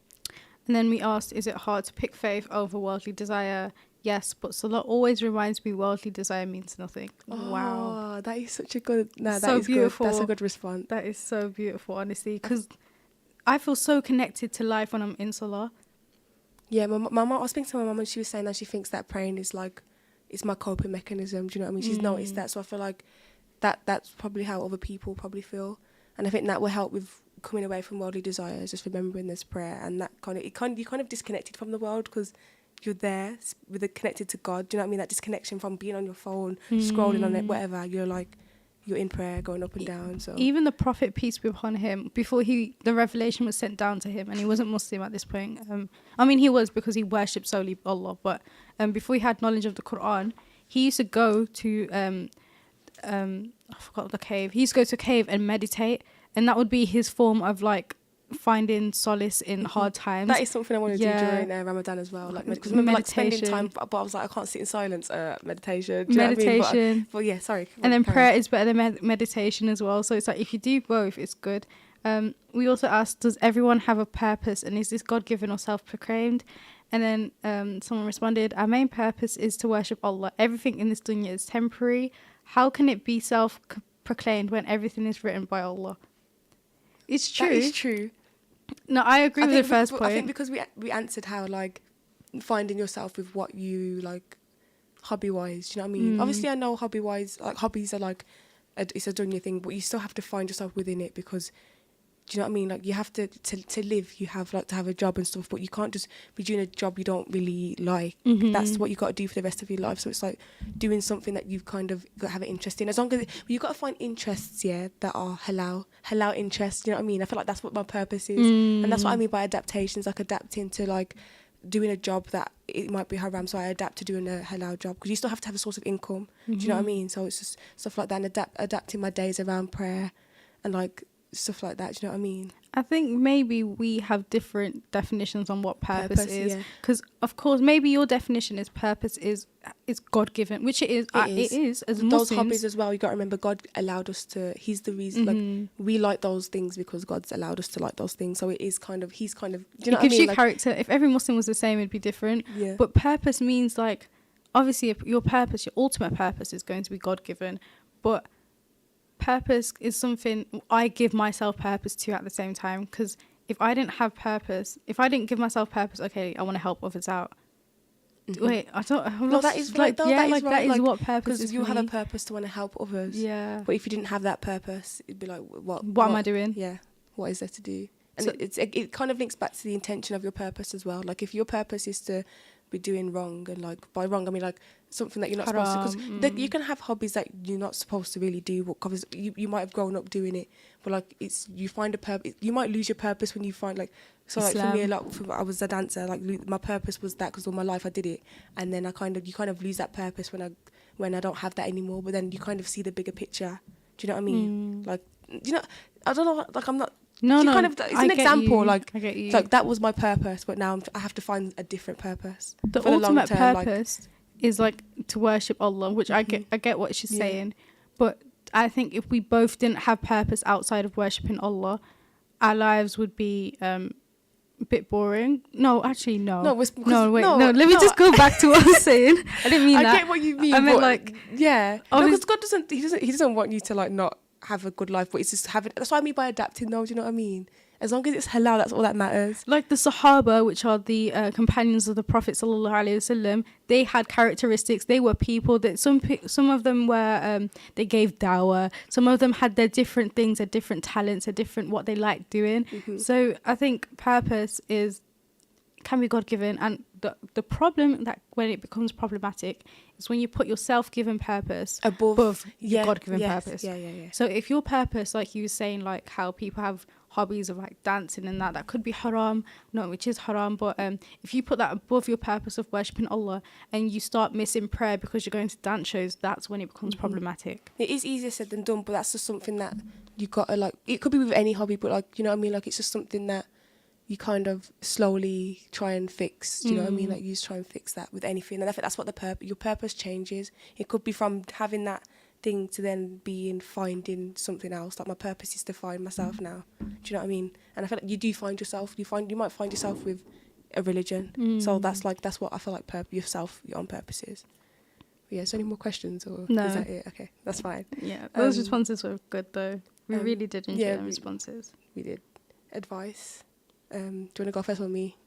Advice on getting back on deen? No, just advice in general, just from someone that was born Muslim, like your struggles and like how you're coping with, like how you overcome things. You know what I mean? Because there's people that probably are going through the same thing as you, especially people at school or people that are at university and stuff. You know what I mean? Oh, like, as in like you're saying like worldly temptations. Yeah, just how your journey as a person. Do you know what I mean? Okay. So the advice I'd give as a born Muslim is, first of all, I'd say the foundation of Islam has to be strong. You need to establish that foundation. Now, this foundation could be broken. Breaking is not a word, guys. Broken if, like, for example, you fell into disbelief, you start questioning God. Oh, is God real? Is that? But first of all, establish a main foundation. Go back to the squares. Go back to the basics, the 5 pillars, the 6 pillars of Iman. Do that. I think if your foundation's strong, then you know every time you fall into sin, you're not going to fall into disbelief. You're just going to fall into, oh yeah, I'm a Muslim and I've sinned, so I can go back to Allah subhanahu wa ta'ala through Tawbah prayer, which is repentance, and Salah.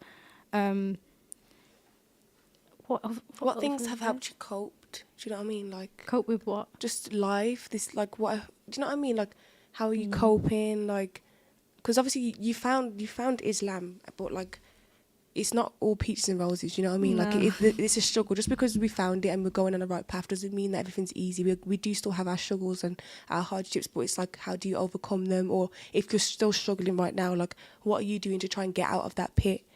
Do you know what I mean? Of that struggle, like. I think having the idea of qadr of Allah, you know, God, everything happens for a reason. God has willed this for me.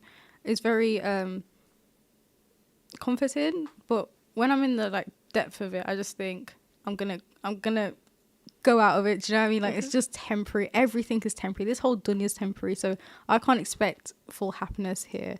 This is what I'm saying. If you want to get out of a dark place, have tawakkul, which is trust in Allah, and taqwa, be God conscious. Them two work amazingly together, like they're simultaneous. You can't have one without the other, to be fair. What about you? Wait, before I come back to me, I was going to ask one more question, sorry. School wise, like, because obviously I feel like you found it towards the end of like your sixth form journey, but like do you like to touch on anything school wise? I feel like there's a lot of people in school that probably struggle Do you know what I mean? So how did you struggle? Did you cope? Like, what was it like for you? Like you don't even have to speak about high school. I mean, like, just before you found Islam, because we started doing our sessions. We started redoing our research, like, towards the end of year 12, end of year 13 as well, wasn't it? Like, so, roundabout. Yeah, roundabout. So, do you know what I mean? Like, how did you cope? Because not everybody else was on that same journey. Do you know what I mean? Oh, yeah. Like, it was just you. I found myself spiritually before people around me found themselves like that. It was really nice. You know what I mean? Yeah, it was really nice because it was you, Layla, and me that were doing these sessions. Obviously, I had non-Muslim friends who found themselves spiritually as well. But my advice would be definitely surround yourself with good people and start asking the questions that you need to ask earlier on from an early point. Because if you leave them piling up for too late, it's going to be overwhelming and burdening, and you're just not going to want to research religion. But definitely surround yourself with good people in school. That is good. What about you? For me, advice-wise, it's like saying like questions and research. But it's easier said than done with research, because you might do research and you just might not understand it at all. It's like football. I think I'm lucky in one aspect, because as soon as I had my doubts and my questions, because when I was having my doubts, it wasn't a case I was trying to find Islam. I was literally just having a conversation, and Layla was like, "I'm going to ask Wiam about it." And then I just got my first Quran. Do you know what I mean? Like, it kind of all fell into place. It's like God, that's what I mean. Like, it's like God saw that I was having my struggles, and he placed these people in my life. Do you know what I mean? Because you was placed in my life as soon as I was on my journey. Like, it's like he knew we was meant for each other to help with our journey. Do you know what I mean? And I think that's so sweet. That's what happens though. And I feel like it's something that will happen when you're researching Islam. Like, you'll find something that will, or like any religion, it will guide you. You'll have the people that you need in your life to put you on that path. Because you can't do it on your own. Like, you feel like you can, but it's very hard to do it on your own. Like, you do need something. So try and find those people, and if not people, just find something that helps connect you. Do you know, like, it's hard, but like, I feel like it will be put into place for you. I'd like to say as well, a lot of people feel like once they've found Islam, they can't be themselves anymore. I mean, like, You're still you. You're still you. You still have your hobbies. You still are that person to people. I mean, I know a lot of people have seen a change in me, because I used to be the goofiest kid. Like, I used to be so goofy and funny. I still am funny, by the way. But I used to be like, I used to have a lot of personality. And I don't know if this is through time or because I've grown up, or is it because I've realised that there's more to life than trying to please others and being this joker. But people have said they've seen a change in me. I don't know if it's for the good or for the worse, but I think for me it is for the good, because I've gotten closer to Allah subhanahu wa ta'ala. But my point is, guys, just because you find Islam or you want to practice Christianity or Islam properly, you don't want to be a lukewarm Christian, you don't want to be a Muslim who just says a Muslim but doesn't pray there 5 times a day, doesn't mean, like, just because you find religion doesn't mean you have to lose yourself. If anything, it helps you find yourself. It helps you just help. And I think as well, you got to remember, just because you read the Quran and you do your praying, doesn't mean that you stop. No matter how old you are, you still do research about your religion. Do you know what I mean? We're not just saying that once you start doing these steps, you stop. Like, you don't need to do it anymore. No matter how old you are, you still do your religion. Do you know what I mean? And I think that's what you have to remember. But I think it's a bit easier when you're a revert, because you kind of start doing the research, and all you've known all your life is research, and then you revert and you're still doing research. Whereas when you're born, I feel like you've already you start doing the research when you want to find more out. But you kind of raise with what you know. Some people don't even do research. They're like, they accept the fact that I'm born Muslim, and they're in blind faith. They believe that, okay, just because you're born a part of this religion, it means it has to be fact, which like a lot of people are in that position. That's why maybe they're not practicing the way they should practice. So I think going into questioning your whole religion is a good thing. Like, you need to question your religion and be like, hang on, is this what I truly believe? What is my religion? If someone asks me, oh, can you explain Islam? Am I going to be able to adequately explain what Islam is? And if I can't, maybe I don't know my religion that well. No, I agree. And that is an opener for me as well, because there's probably people that are interested, and they probably want to know why I reverted and what the religion, do I understand the religion? Because a lot of people will try and test me on that as well, like, do you even know why you reverted? So I need to be prepared. Who said that? No, I feel like a lot of people they'll be like, but why? Do you know what I mean? Do you know about the religion? What was in, like, and do you know, like, I feel like a lot of people will do that just to make sure I know what I'm talking about, and not just here saying, oh yeah, I revert, just because it's cool. Like, but you know what's such a good feeling? It's happened to me before. Someone looked at me, because obviously I don't wear hijab. So someone looked at me and they assumed that I didn't know Islam like that. And then they started asking me questions, and the way I gave it to them, they looked at me and they're like, oh, okay. Yeah, okay. I get it. Like, that's why it's not the case of not judging, because I could be wearing hijab and there could be someone that isn't, and they're probably more on deen than I am. Do you know what I mean? But you don't judge them. Like, everyone's on their journey. Hopefully it's easy. I feel like it's so hard. Make sure, guys, like, if you ever like feel like you see someone and they're doing wrong, pray for them. Do you know what I mean? If you can't say anything, like pray. Do you know, like, I feel like that's what, and that helps with like getting on deen when you start praying for others. Do you know how nice that is? Like, it's so selfless. And if Allah sees that you're selfless in your intention, obviously I think it's good to have a balance, to be selfish and selfless in the middle ground. But Allah's gonna give you for yourself as well. Do you know what I mean? Yeah, you don't have to do that. You don't have to go like. No. It's just nice that you've gone out your way to make sure that they go on the right journey, and that's all that matters. I think so. Yeah, that's some advice. And I think it's hard as well when with like being like not the only revert, but like being a revert with like when your siblings aren't, or like family. Not a lot of your family members are like adapting to that. Like, do you know what I mean? Because there's going to be a lot of like family parties you won't be able to go to, and you have to kind of be prepared for that, because it's like. You kind of feel a bit like, damn, like, I want to be there, like, I feel disrespectful, but you have to, like, adapt. Like, I never understood that, but my uncle, he's a revert, he's never at, like, the weddings and the parties and stuff, but it's obviously because of the music, and so it kind of makes sense. So you just have to kind of, like, make time for family, but in your own way. That's what I mean, like, I'm going to come back to the adaptation thing again. You're going to be like, this girl keeps talking about adapting, because it's you've got to adapt your lifestyle around what you're used to, so you're used to being at your family parties and stuff, but there's going to be a lot of free mixing, because there'll be family friends. They aren't blood relatives, so it's just like you've got to make time to see family, but like in your own time, because you won't be able to go to these parties. Like our connections are through like family parties. You know what I mean? So I think like, this is a point that relates a lot to reverts. Like when you talk about adaptability, and also like born Muslims as well. But in a sense where this kind of goes back to the conversation we had about culture and like what's Islamically right and goes against our culture, but for you, I'd assume that there's a lot more adaptation you have to do because now you're Muslim. Yeah. But because I was born a Muslim, I have like, obviously there's things in my culture like haram, music, this, that. But we have the Islamic foundation in our family. Yeah. So it's like, I don't have to do much adaptability in comparison to you. Yeah. But I think that's good on you because it's character building for you. It is. And it's going to be hard. It's going to be hard because all my, like, you don't want to miss out on like a celebration, especially with older family members. Like you might not see them around a lot, so it's like a celebration for them. But it's kind of like you've got to prioritize the right things, and that's again with worldly desires. It's either you go and obviously I know it's nice to be with your family. Your intention's not bad. You're not trying to be, but it's like you go and it's like you go down the wrong. Like it's not wrong path, but you know what I mean. Like it's a struggle, and I think reverts you'll kind of like notice that when it comes to like family things and doing more research on. Allah's gonna reward you guys so much, like immensely, for the things that you're letting go of because of Islam. Yeah, I get you. Well, yeah, I think that's done with like advice. So, yeah.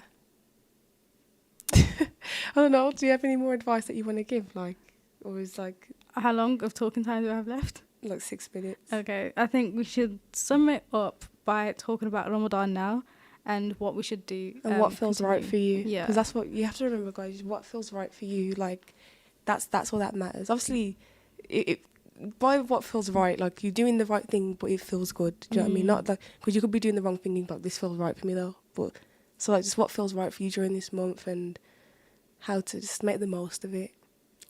I'd say, I feel like I'm getting to that point. It's day 4 right now, right? Day 4, Ramadan?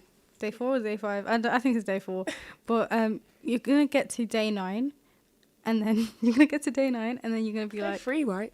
Wait, it's day 3. 23rd, 24th, 25th, 26th. It started Wednesday night. Okay. Day 4. Carry on. I don't know. Actually, guys, I don't know. Yeah. But what I'm saying is you're going to get to a week in Ramadan, and that's when... If you haven't kept up with your routine of praying and reading the Quran, you might feel a bit discouraged. But I keep saying, use that to fuel your Ramadan. Don't sit and be like, okay, I've not prayed, so now my Ramadan's going to go downhill. But yeah, that's my advice. Like, use your low iman during Ramadan because you've not maintained your routine to fuel Ramadan. and to stay on good habits. What about you? You know what I found with Ramadan though, like a lot of people just like, cause obviously with me, I felt like I was very down just before it, and I need, like you said it earlier, like you're down and then you kind of like need Ramadan, and I think that's kind of happened, because normally before, like you kind of like, I hate when people put things like, they say, oh, if I have this I'll be happy, because realistically you won't, but with Ramadan you kind of are, do you know what I mean? Like I'm down now, but when Ramadan comes I will be happy, and then but then I also think that's why we kind of like decline after Ramadan, because it's like our mindset set, when Ramadan comes I will be happy, so but it's like what after, and I think that's what you need to set mindset. Obviously we always say during Ramadan it's a good month, and like you're happier and you're not like depressed like you was before, but because you've set your mindset just for Ramadan only, when Ramadan ends, what about now? So I feel like some people do say live every day like it's Ramadan, like obviously not fasting like every day, but obviously you have to fast as well, like sometimes, so stuff like that. And then like if you're living in the same mindset you are in Ramadan, do it. Obviously it's harder because shaitan's not locked away, but you kind of come into a habit, do you know what I mean, of like just living and just stay with that habit. And I think that's a way that you can kind of benefit from after Ramadan, because you set in all your, I'm going to be happy because it's Ramadan, like be happy after Ramadan. Try, it's hard, don't get it twisted, don't have expectations, but you can't just put all your like put everything into like, oh, Ramadan, because when it ends it's just a decline, because do you know what I mean, and you have to wait until the next month and it's just worse. So don't just expect good from Ramadan. Expect it in life in general. You're here, do you know what I mean? Like it's a blessing, even like on your lowest of days it's still a blessing, and kind of just see that, look for the goods in things, you know what I mean? Because I think that's what I'm going to take in as well for me. I'm so happy that, like, for both of us, that our iman has been boosted, and because we was experiencing low mood before Ramadan. Like now it's, I'm not saying it's the highest, but it's a bit better. Way better, But I don't want to just say it's because of Ramadan. Obviously Ramadan's helped a lot, but I don't want to just say it's Ramadan because after Ramadan, what am I going to do then? Just fall back into my... And when I want to fall back into my old habits of being sad and just sitting there in my sadness because Ramadan's not here, whereas I want to get out of that and just live every day like it is Ramadan, do you know what I mean? Wow. Like, didn't they say something like, live every day like it's Ramadan, and when Ramadan's it's like a Eid? Yeah, like something like that. Yeah, literally. And I think that's that's a nice mindset to have. So intentions and mindset's a big thing during this month, and in general, like obviously just because like everything's happening this month, try and implement it afterwards, you know what I mean? Like especially with like your intentions and mindset, don't do it just because it's Ramadan. Try and you've done it for how long? You've done it for a month, and you're gonna stop. Why stop now? Like try. Like, it's easier said than done though, don't get it twisted, because we're gonna struggle with a lot of things. We'll probably fall into a lot of bad habits, but hopefully we don't, but we are, do you know what I mean? Like, we're not perfect, but just try. It's a mindset thing, do you know what I mean? It's like trying to stay strong, and just don't just rely on Ramadan for your happiness. You got to rely on yourself as well, because it's you.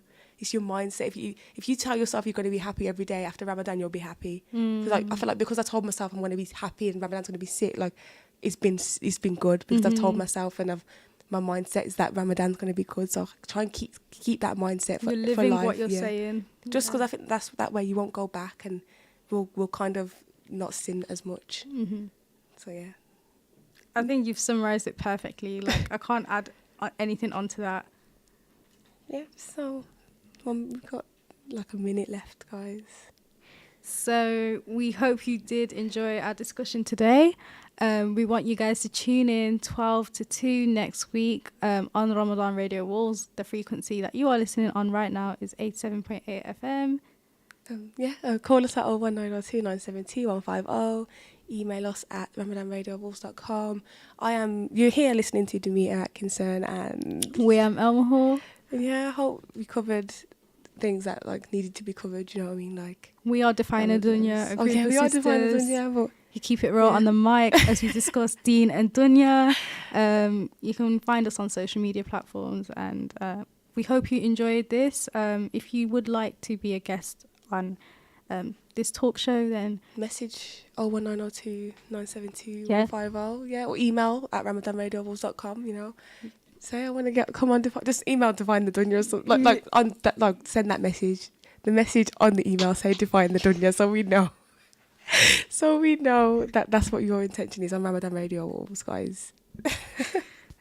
Assalamu alaikum warahmatullahi wabarakatuh.